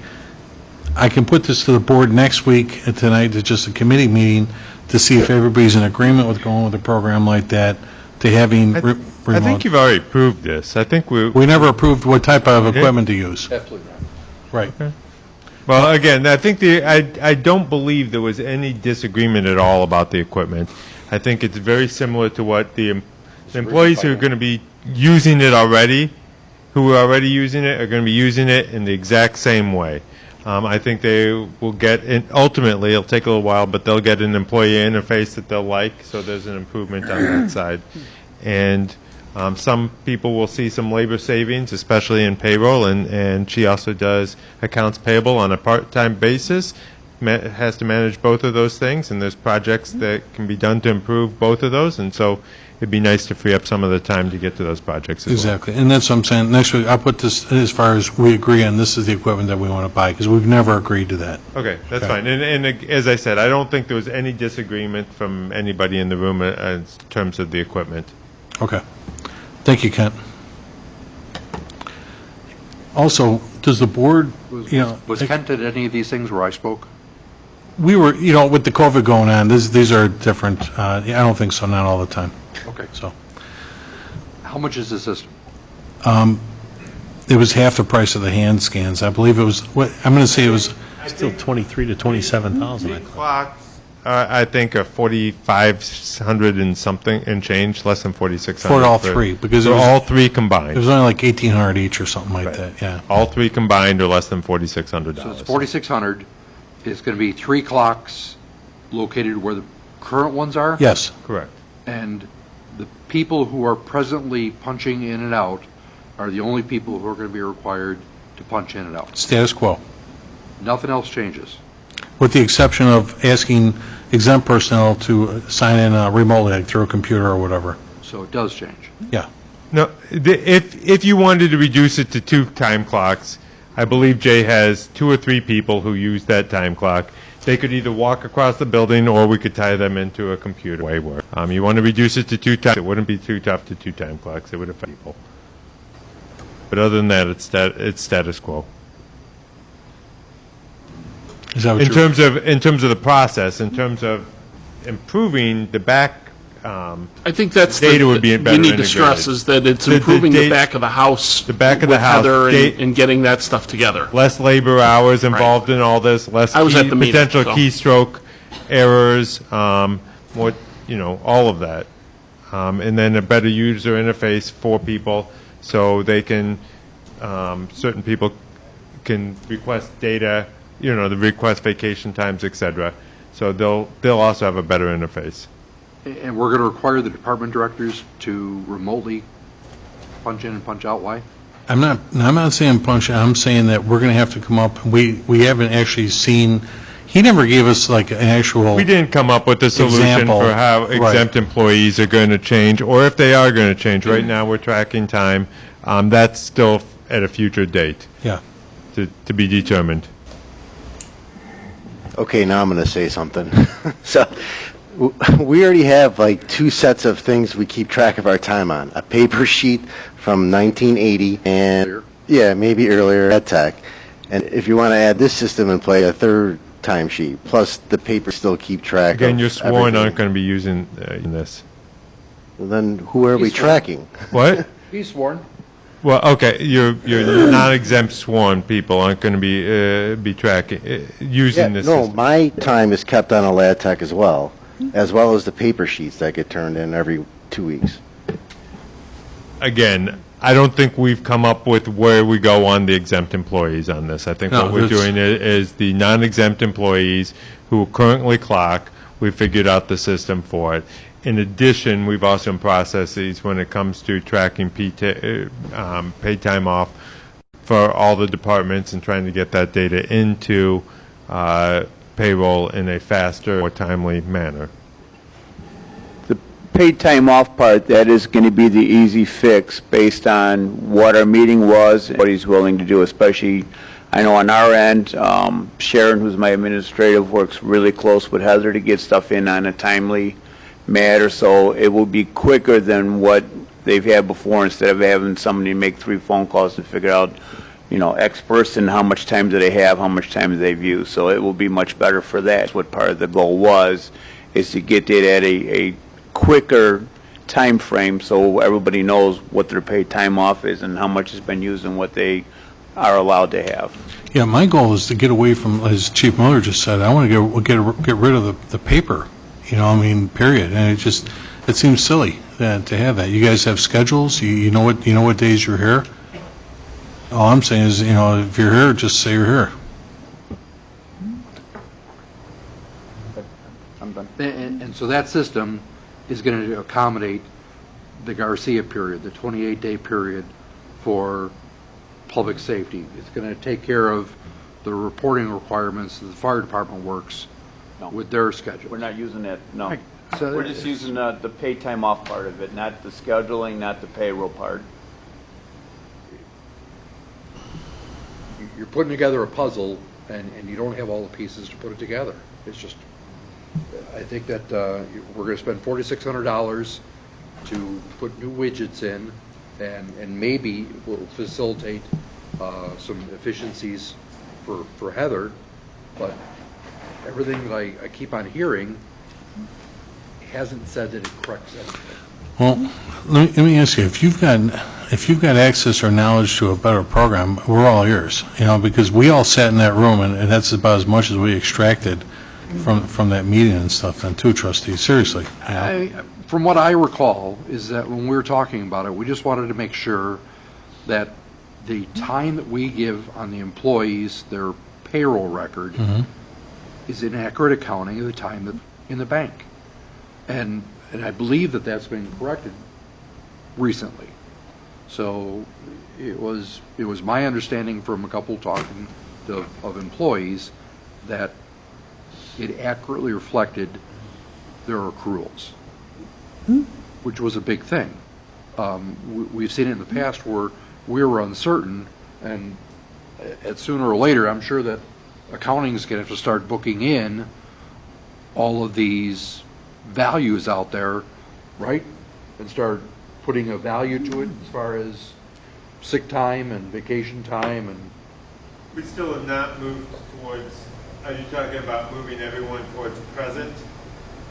Well, that was without a doubt. That's secondary, yeah. Right. Which are you referring to? Don't you have to book all the values of people's sick time, vacation time, and such? You do that as part of the annual audit, yes. Right. So to have an accurate accounting, I think, is huge. To bring us up to date with all the people in the same payroll period, that makes obvious sense to me. Right. It doesn't make sense to me to spend $4,600 for a bandage. So what you're saying is you don't think that the software can handle the Garcia time off and all that kind of stuff yet, It's already been discussed on certain aspects from police and fire. I thought they told us, Kent, that all that's programmed in. No, They can even put in longevity and things like that yet, too. we have a lot of people who clock. Right now, our clocking system doesn't integrate with our payroll system. That means a lot of manual entry by a lot of people, and that just is a complete waste of time. There is what we really would like to see, and we did not get strong guarantees of any measure, is apparently police and fire have a scheduling system that they like that goes through all of their rules. We would like that system to integrate nicely with our payroll system. They said they're going to work on it. They said they're going to try, and they make absolutely no guarantees. I will tell you that they have a financial incentive to get that built, but I wish it existed. I think everyone wishes it existed. I think they wish it exists because they'll get more money on a monthly basis out of us. That's the part that it'd be nice to have a better guarantee than they sure gave us at that meeting. But in terms of the clocking system, it's the same people who are clocking now, and there's no keystroke errors. There's a lot less labor hours on a lot of people's time. It's 4,600 is going to be made up in salary pretty quickly. Okay, and pardon me, but I keep on hearing the term a lot. What's that number? How many hours? No. There's a lot of people who clock in. What's a lot? All of Dan's people, all of Mike's people. It doesn't do me any good, Ken. The clerk's office people. Throw a number at me. Tell me. There's 7 clerks between the building and water and clerks. Yeah, the employees. 30. Okay. 30 is a lot. Yeah. Okay. Just wanted to know the number, that's all. I had a question. Based on because Shanae's not here for the HR department, what are the recommendations from the HR department?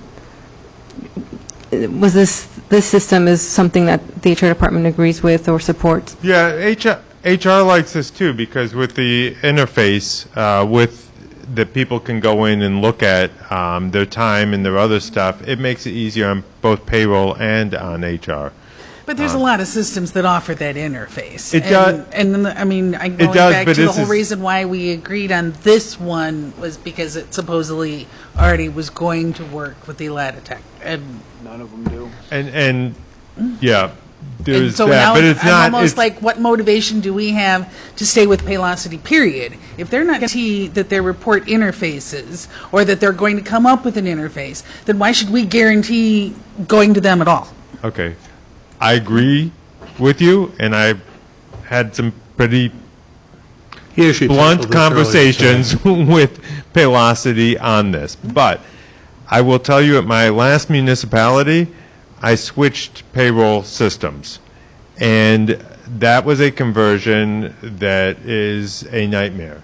It's a nightmare because nobody goes backwards. They only go forward. So now you're having to deal with 2 different payroll systems anytime you want to try to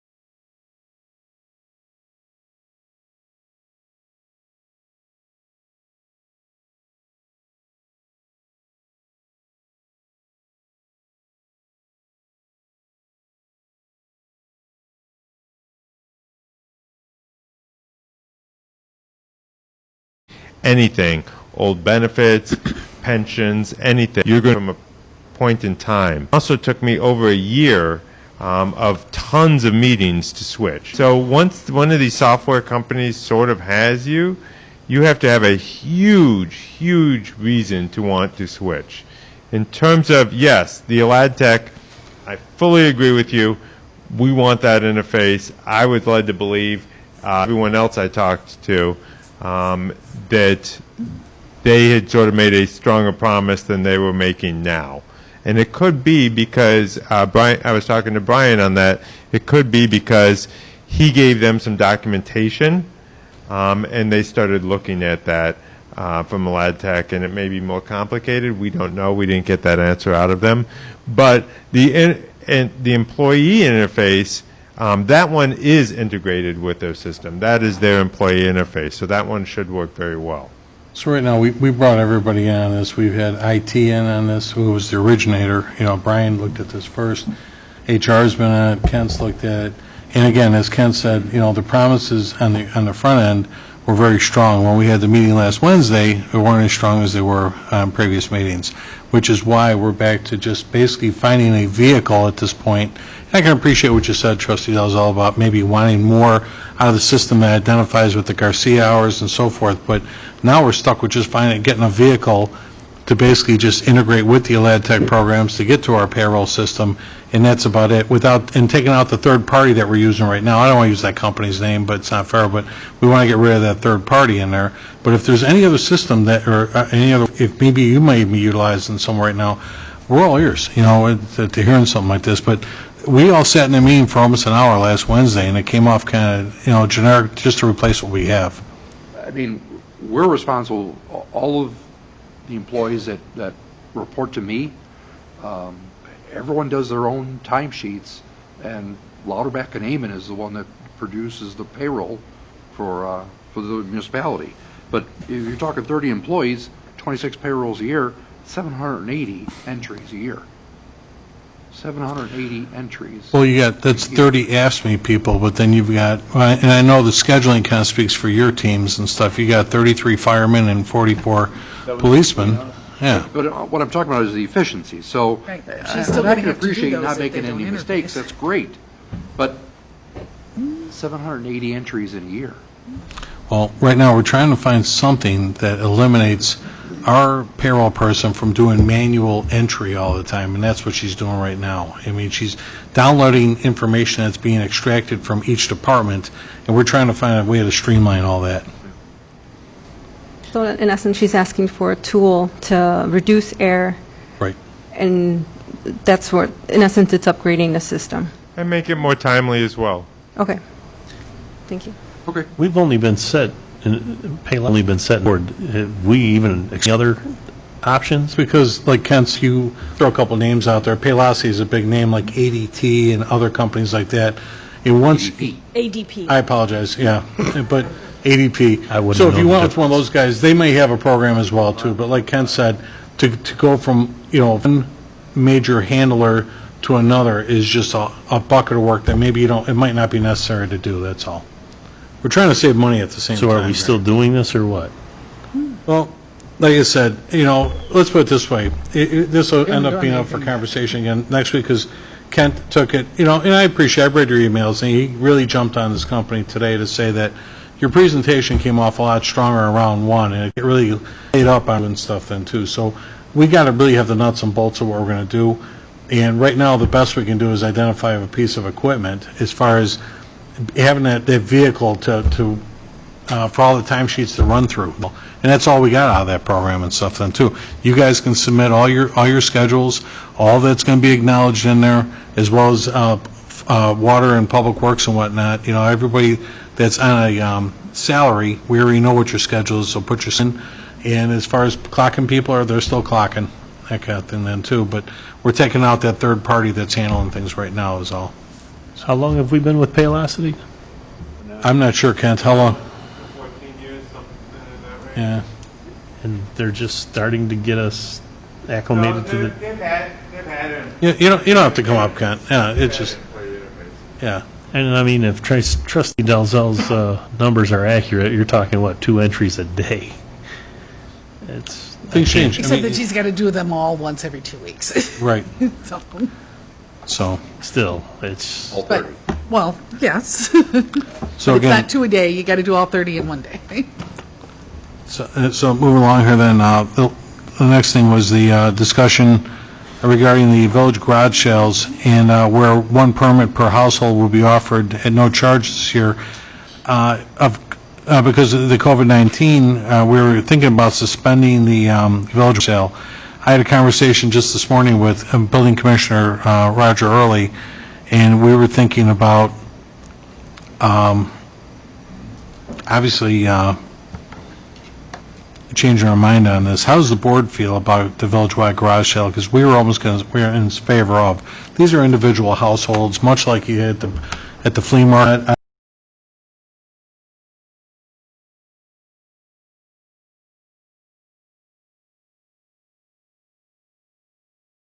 I don't think we're going to have a crowd control problem, with using social distancing. Is the board okay with allowing the village-wide garage sale this year? Becky, how many garage sales did we have last year? Do you recall? How many people signed up? 106? There was Sticking out in my head. 132 in 2018 and 126 in 2019. That's just the ones that registered. Correct. But, a lot of people don't, I'm not the type to call at my address, but, I might Right. have them going too, Right. How many people are going to show up at one house at the same time? Right. Unless it's Rick's house. Like I said, I've seen it Then he'll diminish put over X's time. on the driveway. You might have nice stuff there, in other words, that kind of thing. I think so, that's redundant. Yeah. I think So we should still I have did it. have second thoughts because Becky and I were talking. We were gonna, and I apologize, Beck. Roger and I talked about this afternoon.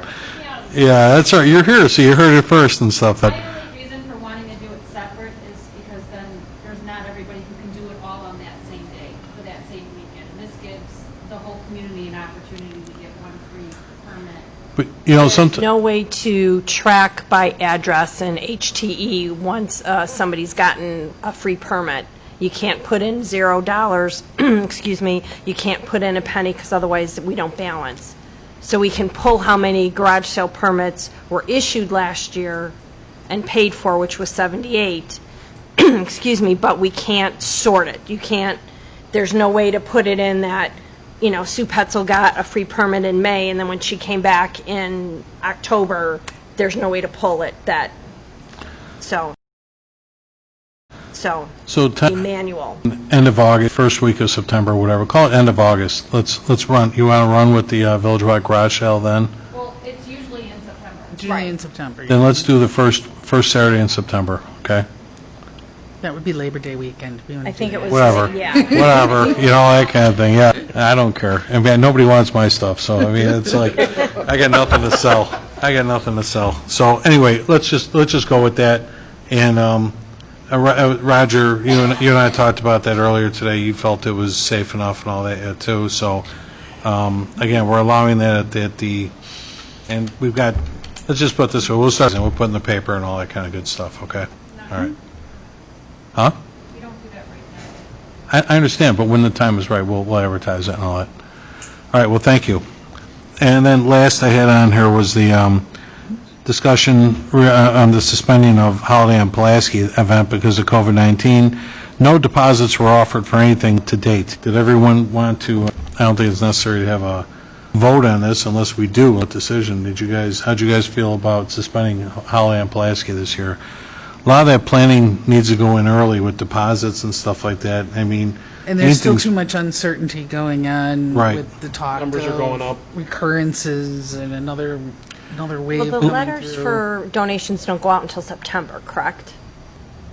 Yeah, but you still go out to the businesses, and I feel right now asking businesses. No, I understand it, but I thought we did, I thought that solicitation didn't start until September. But you still have to pay to vendors that you want to have here for that. This has always been an event that we've tried to offset costs with donations. I understand. In lieu of the COVID-19 shutdowns by many businesses, we didn't think that economic climate was a good time of year to ask for donations. So that's why we felt maybe we back off one season in lieu of and stuff then too. And hopefully throw a great one next season instead then too. So many things have been canceled this year. And I feel horrible about Little League and things like that. The community really counts on those kind of programs. So it's even met each other through programs like those, and it's terrible right now. But we felt, again, I appreciate, your take on that because you guys have been involved in this the last couple of years with organizing donations and whatnot, but we just didn't feel the economic climate was right this season, that's all. So, all right, well then, we're not going to have Holiday on Pulaski this year. We're going to suspend that. I didn't think it was necessary to vote on it, but I wanted to just get at least the thoughts by the board. I apologize for taking so much time with all this. Most of this is just certain reports. I want all you guys get in here. Clerk's report. Just quickly wanted to update everybody on vehicle sticker sales. We did sell 98 on Saturday. We sold 306, so business is kind of booming. 1,200 stickers than last year. Towards the end of, we will need to just discuss, I'll put on the agenda for the July 27th, how we want to assess late fees since we've extended the deadline to August 1st. Normally, late fees start July 11th, so I and that would be like a half a sticker. By the time August 10th rolls around or August 11th, it's a full sticker cost, so the board will have to decide if we want to adjust that timing of fee. Right, so I'll add that to the agenda for the end of July's committee meeting. And that is all, Mayor Ryan. Okay, thanks. And also, as a reminder, we're going to be, we could say vacations, but we're going to be closed Friday for 4th of July this year, too. Okay. A public forum, does anyone wish to address the board? Norb? Want to speak to the board?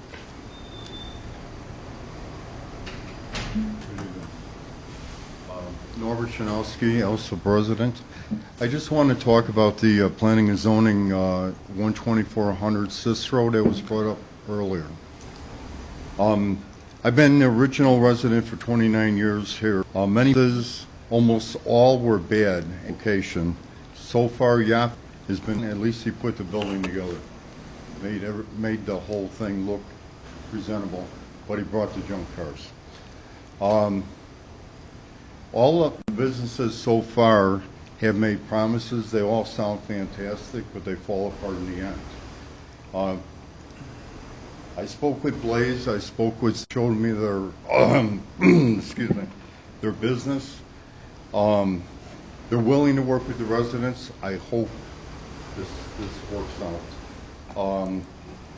You said you're going to have the board have the attorney do a draft to hold the businesses liable. I hope we can, just in case they don't keep to their promises. The residents got to live with this. Mm-hmm. Thank you. I think it's the closest thing we have to have something really good happen here, Norb, with the financial commitment that they mentioned this evening and stuff. Again, I did have some email communication back and forth with the engineers and whatnot, so I do have a good feeling about this. I think this might be finally. Real quick, Mayor? Yeah. One thing about the financial, as the gentleman stood here, they said it's an issue with the finance. They told me it's an issue with the finance. Guaranteed they have the finance before we let them go forward. Yeah, well, they're the ones agreeing to it, and that's what we explained this evening. If they don't live up to it, you know, we got to put our own too. So, yeah, sure. Standing committee reports, finance. Oh, I'm sorry. Anybody else? Okay. Finance committee, Trustee McLaughlin. I will have the usual list of payroll and accounts payable for approval, and that's it. All right, thank you. Fire committee, Trustee Murphy. We have a very quick discussion on the installing of security cameras at Fire Station 1. I give you Chief Stasinski. Wake him up. All right, in this year's budget, we put in for a camera system, a security camera system for Station 1. It's probably something that's been needed for a while just because of the amount of traffic that goes up and down Pulaski, plus, I mean, we're considered a target of terrorism, if you will, with our fire station. We have our firefighters that live there for 24 hours. We have several $1 million worth of equipment. We have ambulances that have narcotics. So, I mean, there's a lot of reasons why we need some type of security system monitoring, I should say camera system monitoring the outside. Last year we did have an issue where it involved the police. They did have a went right by our Station 1 also, so luckily none of the overhead doors were open, so none of our people were possibly exposed to that, but the issue was we still had something going on. We have a new fuel depot going on that took up 2 properties. It's going to be a 24-hour property. I'm pretty sure that our police are spend a lot of time for things that go on throughout all times of the day, and I feel that we'll probably end up with the same type of environment over there at 7-Eleven. It's just the nature of the beast with the 24-hour process, if you will. So we're just looking for having a security, something if ever goes wrong, at least we can go back to it. It's just there to maintain for the outside of the station, all 6 sites because of the way our station is laid out. We did get an estimate. It was $19,000 to have assist into our station. The reason why it's so high is because the station was built very well. I don't think I can ever say that our station is going to fall apart. Which the problem is trying to get a system that you can go through the walls and drywall. There's no drywall in the firehouse, so everything's got to be hardwired and up and over, and makes it a little bit more complicated, makes it a little bit more pricey. So that's the reason why I put in for the security cameras for this year's budget. So any consideration would be great. We still got to maintain that. I mean, it's still village property. We have a camera system around here as well. So again, just another avenue we need to have in place for it. And I think another positive there, too, I know I'd like to help Chief Miller down the road. Jay, we talked a few times about trying to encourage even more businesses on, our commercial district to get more cameras on their businesses as well, maybe to assist any issues on main streets.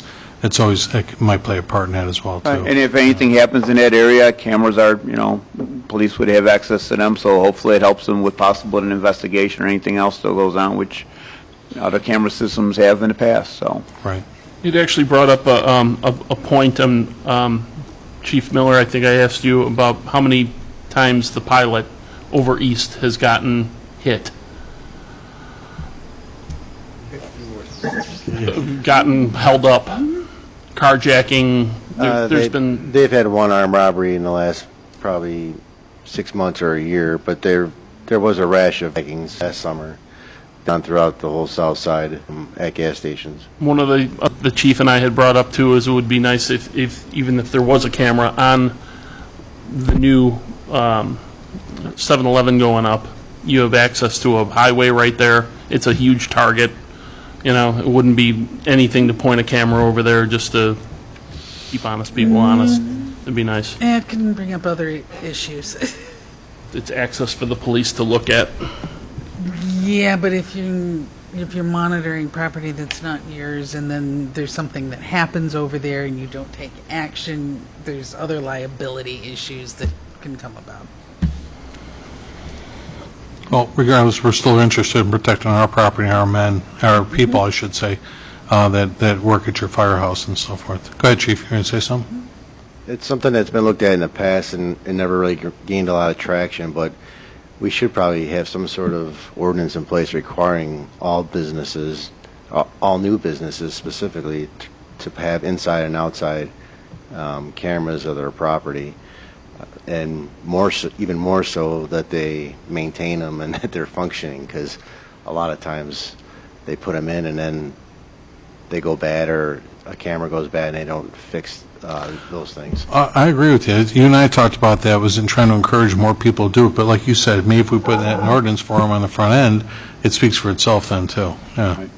We also did have an incident during the recent protests and looting and everything else. We did have a suspicious vehicle that was parked in our driveway facing our station. Our guys went out to ask what the person was doing there, and they proceeded to take off. They were able to get the license plate, file a police report also. Okay. So. Go ahead, Trustee. The problem is that there's so many disparate systems out there. Mm-hmm. And my fear is that we're going to continue that here. So I'm not aware of the camera system that's in this building. It'll probably be different for the one that the chief is proposing.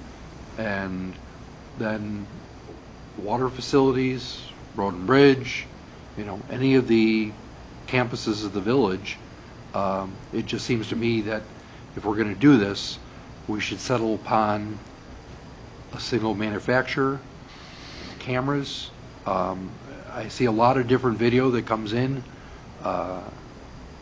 and the sad part is that most of the video that people give us is unusable. So you can see a fuzzy image of somebody who ran across, but there's no way to discern the features of that individual. The unfortunate thing is you need a good camera. A lot of people talk about putting in a security system. They refuse to spend $1,000 for a camera. So if this system goes in, is it only for use for Firehouse 1?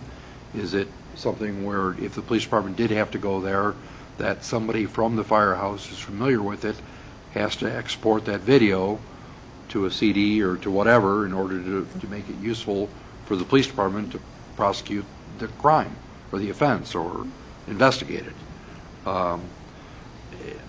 Again, I would just look to future-proofing this so that the village can make an informed decision and proceed forward. And I agree Video is very, very helpful, but it has to be done right. Otherwise, it's a waste. And we can get all the specifications for the system that we're looking at. The company in town, Advanced Wiring, is the one that put the proposal together.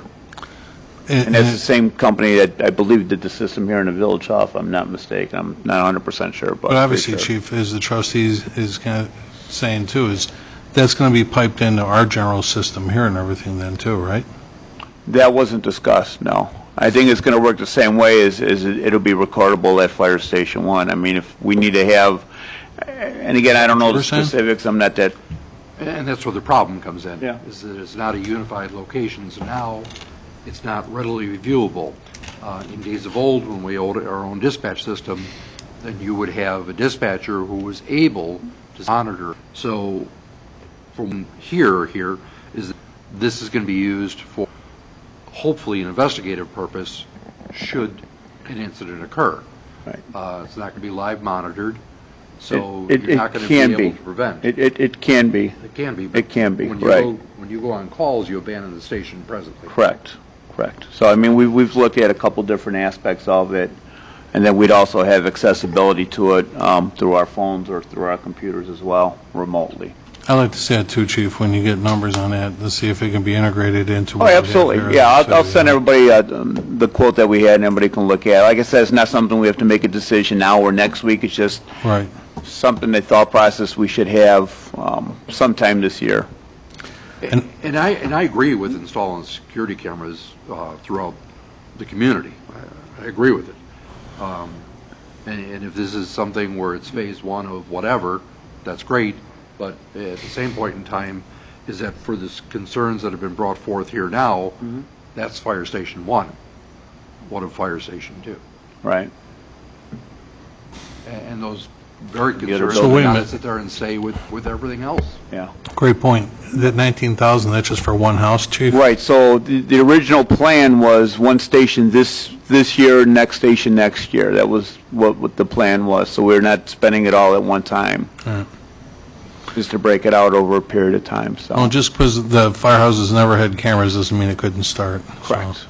And I know we've had we're issues doing over our the best to dial down our expenses, but at what cost? I mean, we can't Right. give up on the safety of not just our personnel, but the way life is right now, Yeah. too. Things are very uncertain. We've had people tamper with our cars at both stations already, so. Okay. Any questions for the chief? Thank you. Go ahead, Trustee Murphy. You had another one? Next is a discussion on changing the ambulance billing companies. Right, so we've been using the same billing company since its inception sometime in late 80s when we started doing ambulance billing. The person that originally owned it sold out to another company several years ago.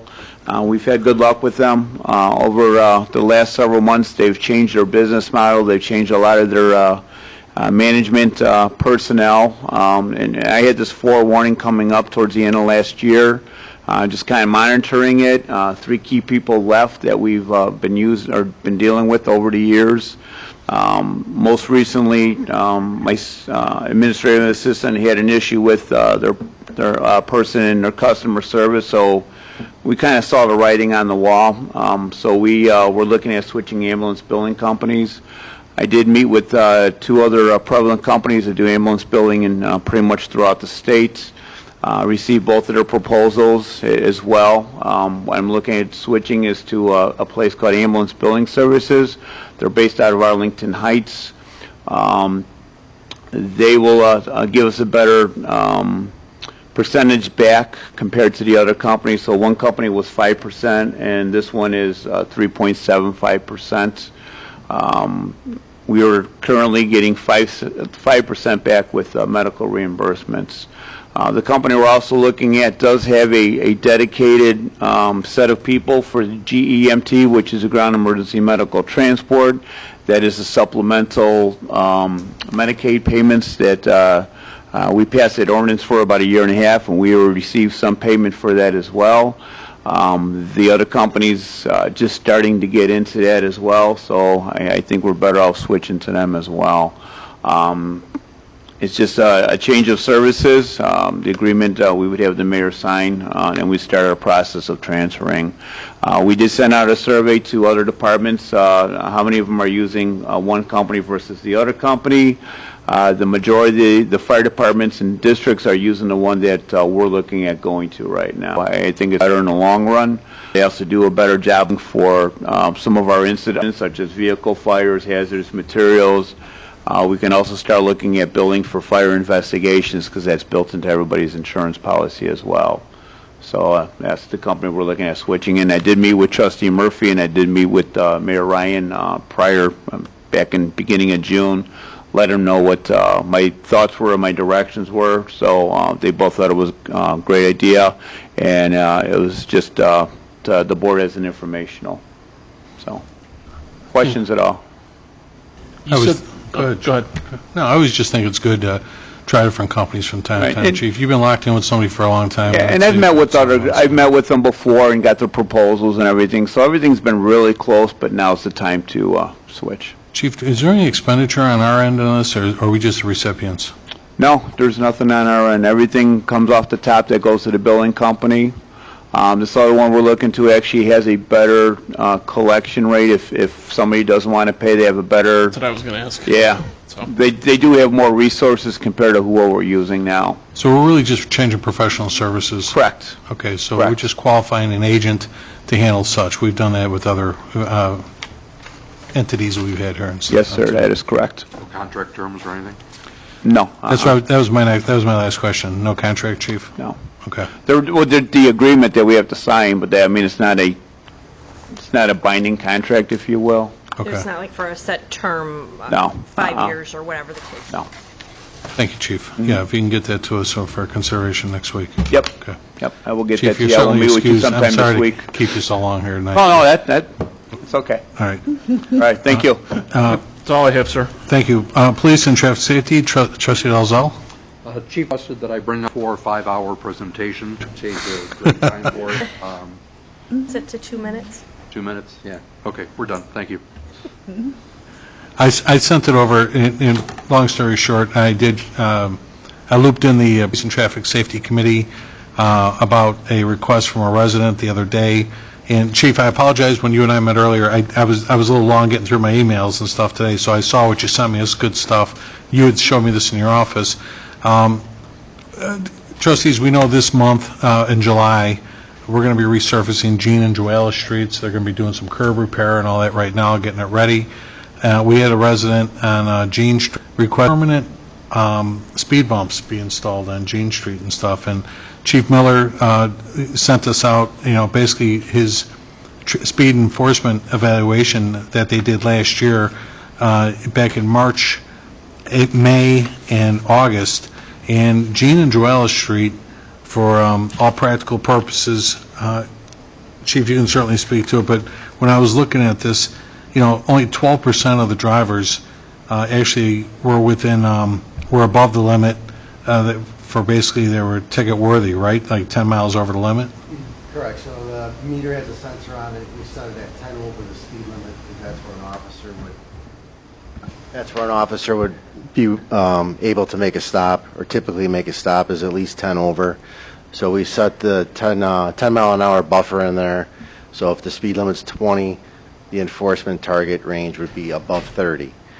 So we had it out there for a week, 3 times last summer, and the overall percentage of enforcement violations was low all 3 times. One time it was 12.9% of the drivers exceeded the speed limit. One time it was 18.9, and there was another time that was also about 15%. So that's considered an overall low enforcement rating. The system did give us times that were best times for enforcement, so it broke it down by hours of the day. During those hours of the day, we set up overtime details on that street, which we did not do for any other streets. We did it at regular time. But so we took a lot of efforts to curb speeding throughout that area last year. And there's a lot of pros and cons. So there's speed bumps, there's speed humps. And you'll find a lot of different aspects about if they assist in reducing the speed or the perceived speed of vehicles that go through an area, as well as the assistance of the enforcement for it.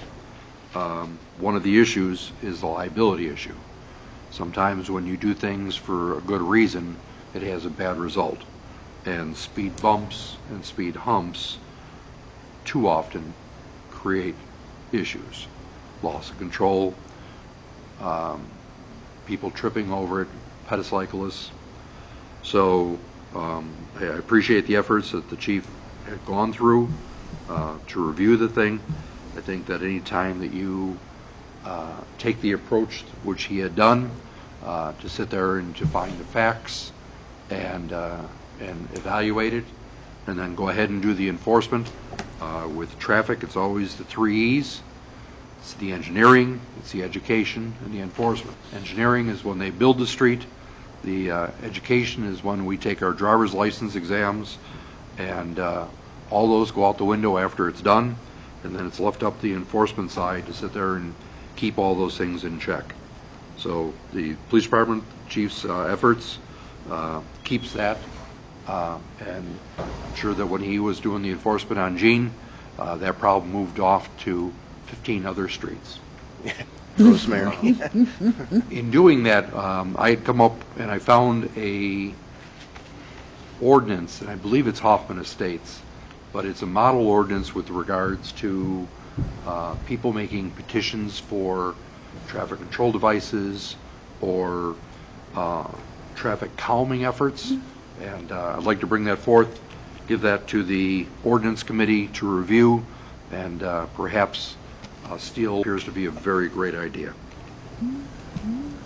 Sounds good. No, I'd like to see that. And again, I share your idea. I mean, a lot of times over the last couple of years, we've deployed a couple of temporaries to be picked up, and I just think, you know, you get an array of complaints. You know, I mean, last year, Mike, when we identified some high traffic areas like near Hamlin School and things like that, yeah, we needed to slow the traffic a little bit, and still we got calls back that, oh my God, I can't sleep at night. The dump. Everybody's bouncing over these things and stuff like that. Yeah, too. I mean, between that and when it was on 119th Street by the Little League fields, which I agree, that's a great place to have it.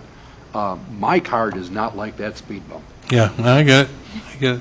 And you know, and obviously we're trying to help satisfy the community and make it as safe as place possible to be. But I'm with you. Anytime you alter the surface and somebody's riding their bikes ahead of her and says, "Hey, that wouldn't have happened if you hadn't done this," those are the risks that you take. But to have one permanent, it speaks for itself. It's permanent. You know. And Illinois being a vicarious liability state, again, right idea. Just sometimes. And the last thing I want to hear, too, especially from where I sit and we sit, because you guys approve all the expenditures here, is, 5-ton truck blowing on the street with a snowplow, and it bounces up. When it came down, it cracks something. Now there's more, expenditures there and everything else yet, too. So, it comes to immediate halt. Yeah, or that too. And somebody kissed the windshield like a bug, So, no, I appreciate, as Trustee Dalzell said, Chief Miller, that we've got these stats that we can fall back on. So I'd be happy to share this with the person who asked for this information, for the permanent speed bumps, and let them know. And I don't want to speak for the whole board. I mean, does the board want to consider permanent speed bumps? That's the reason we're bringing this up. Otherwise, I'll put it on the agenda for a vote next week if we do, because we have to include. It'll increase our cost for the street. But certainly, this is a major change to what we're doing. If you're bringing up a lot of liability and the possibility of suits, and everyone's quick to sue everybody, and damage of equipment and everything, why don't we just write more tickets? Give me more cops. Make it 7 miles an hour. You're blowing down the street when you're breaking the law when you.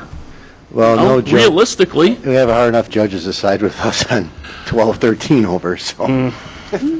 Yeah, these are The other option is Good if answer. we put in a roundabout, Or we, There's all sorts of different things, and this thing that I'll give to trustees, to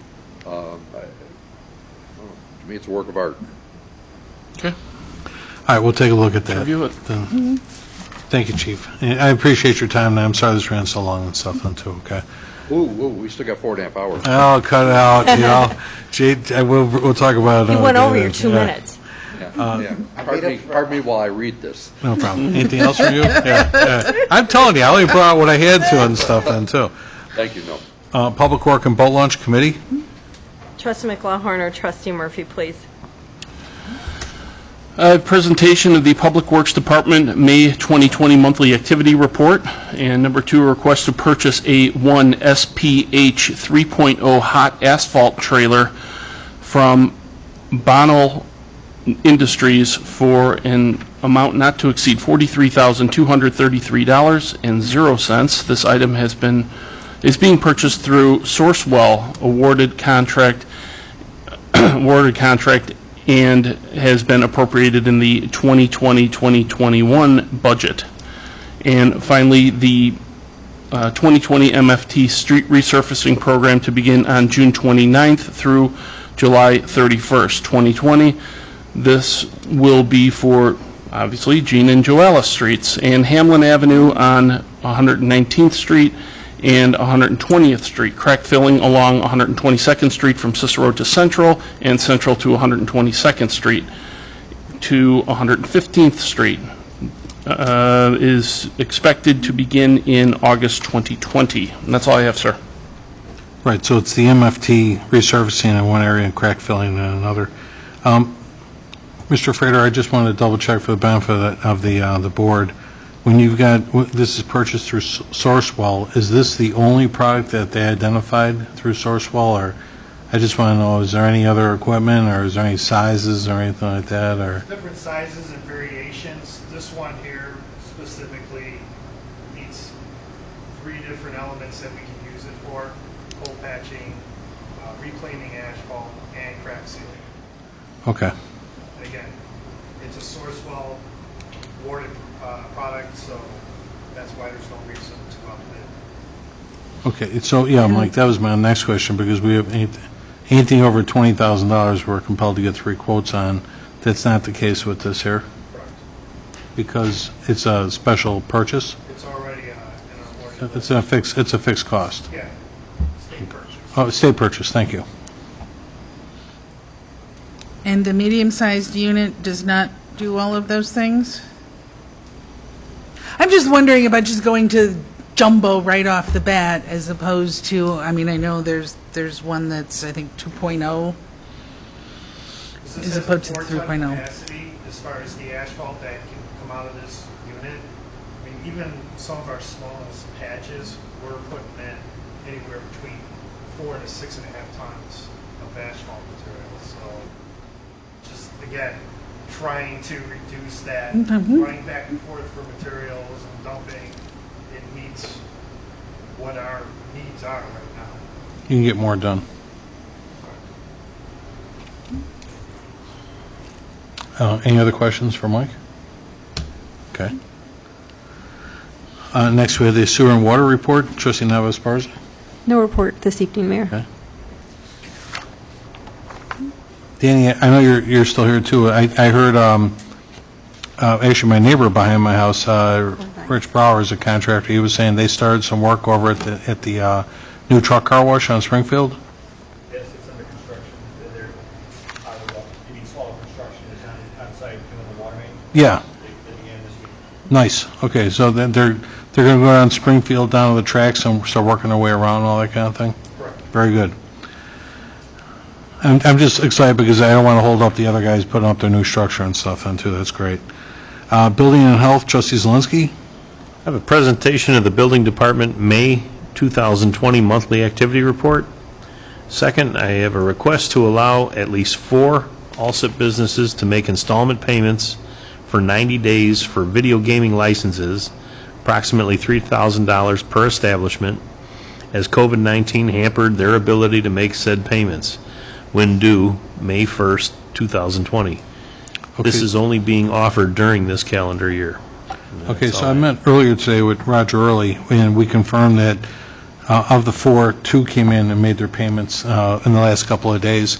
So really, there's only 2 businesses that are asking for a little bit of help, and that they can turn their machines on, but they've got 90 days to make their payments. Otherwise, we will have to turn report them and turn their machines off.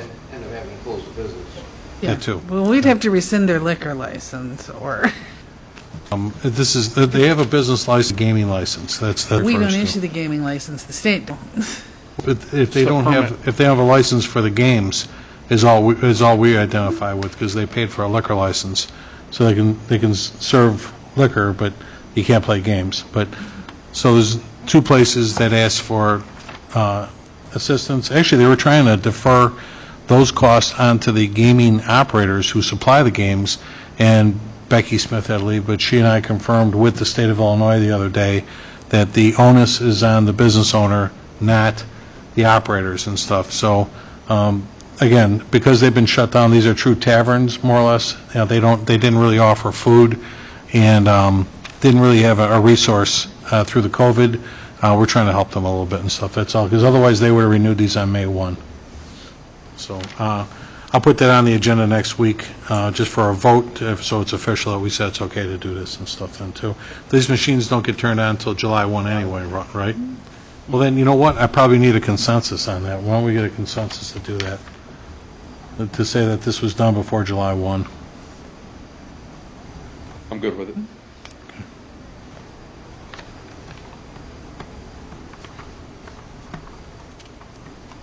Thank you, Trustee Delzo. Trustee Zelinski? I'm okay with it. Trustee Juarez is absent. Trustee McLaughlin? I'm good with it. Trustee Murphy? Yes. Trustee Navasparza? Yes. So a consensus has been reached to extend the payment for 2 businesses that would be effective July 1. Yes, thank you. Thanks much, everyone. And then, that's all we had on that. And then we had the Human Resource and Insurance Committee, Trustee Murphy. The Village Hall will be closed Friday, July 3rd, 2020, in observance of the Independence Day holiday. And number 2, due to the COVID-19, the CVC is recommending that the village mandate remote wellness this year at a private or a corp draw site. DHC? It's the company that does the wellness programs for us. Okay.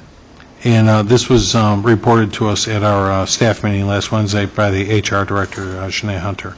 Just want to share that with everybody here, that everything, we're not going to do obviously we're not going to do a wellness program here. It's all going to be done remotely, either with your doctor, or we're looking into right now having LabCorp come here with a trailer and maybe have a draw site right here and stuff then too.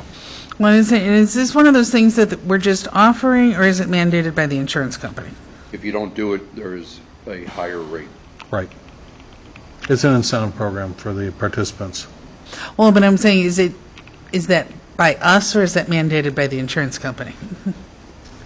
I'm going to say both. It saves us money if you participate in these wellness programs. And that's all I have, sir. Okay. Economic Development, Trustee Nava-Esparza. Thank you. I have a discussion and request to add hiring of an economic development intern. In item 2, I have a report that a deposit was made to Studio K for the purchase of their parking lot, where it will serve as part of the new Firewater Barbecue and Brew development at 11638 through 58 South Pulaski Road. And I did pass out, in regards to item number 1, for the economic development intern job description, if anyone had questions about that. Trustee, when did you want to, I know there's a whole hiring process and everything else. What was, I know you're kind of spearheading this.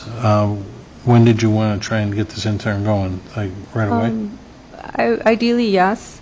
But since in essence it's targeting like a graduate student, it would also be fine if it started fall or spring. But since COVID pushed us back, the ideal time would have been summer. So it could still transfer over whenever we feel that it's the right time to do so. Or by the time we recruit someone, interview them, and so forth. I'm not sure how long that would take. I would agree with you, like the fall season would seem more appropriate, because right now everything is just trying to get its wheels under them right now, and it's just creeping. So, I mean, to try and develop, I don't think there'd be a whole lot to report right here, right now. I think this is more the things that kind of smooth out before we can start really engaging with more businesses.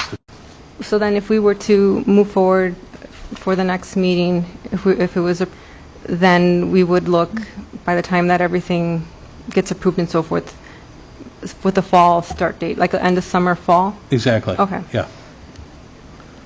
And then, and again, the fire water, we delivered a deposit the other day for that Studio K property.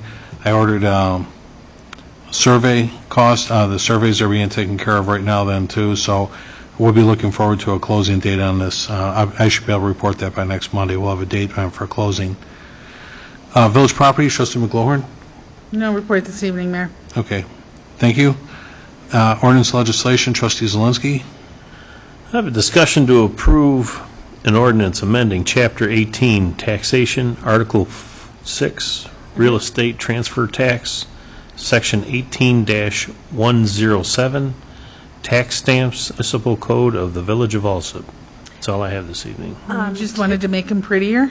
No, the transfers, the machine in the clerk's office that we use in the past to print the transfer stamps has broken.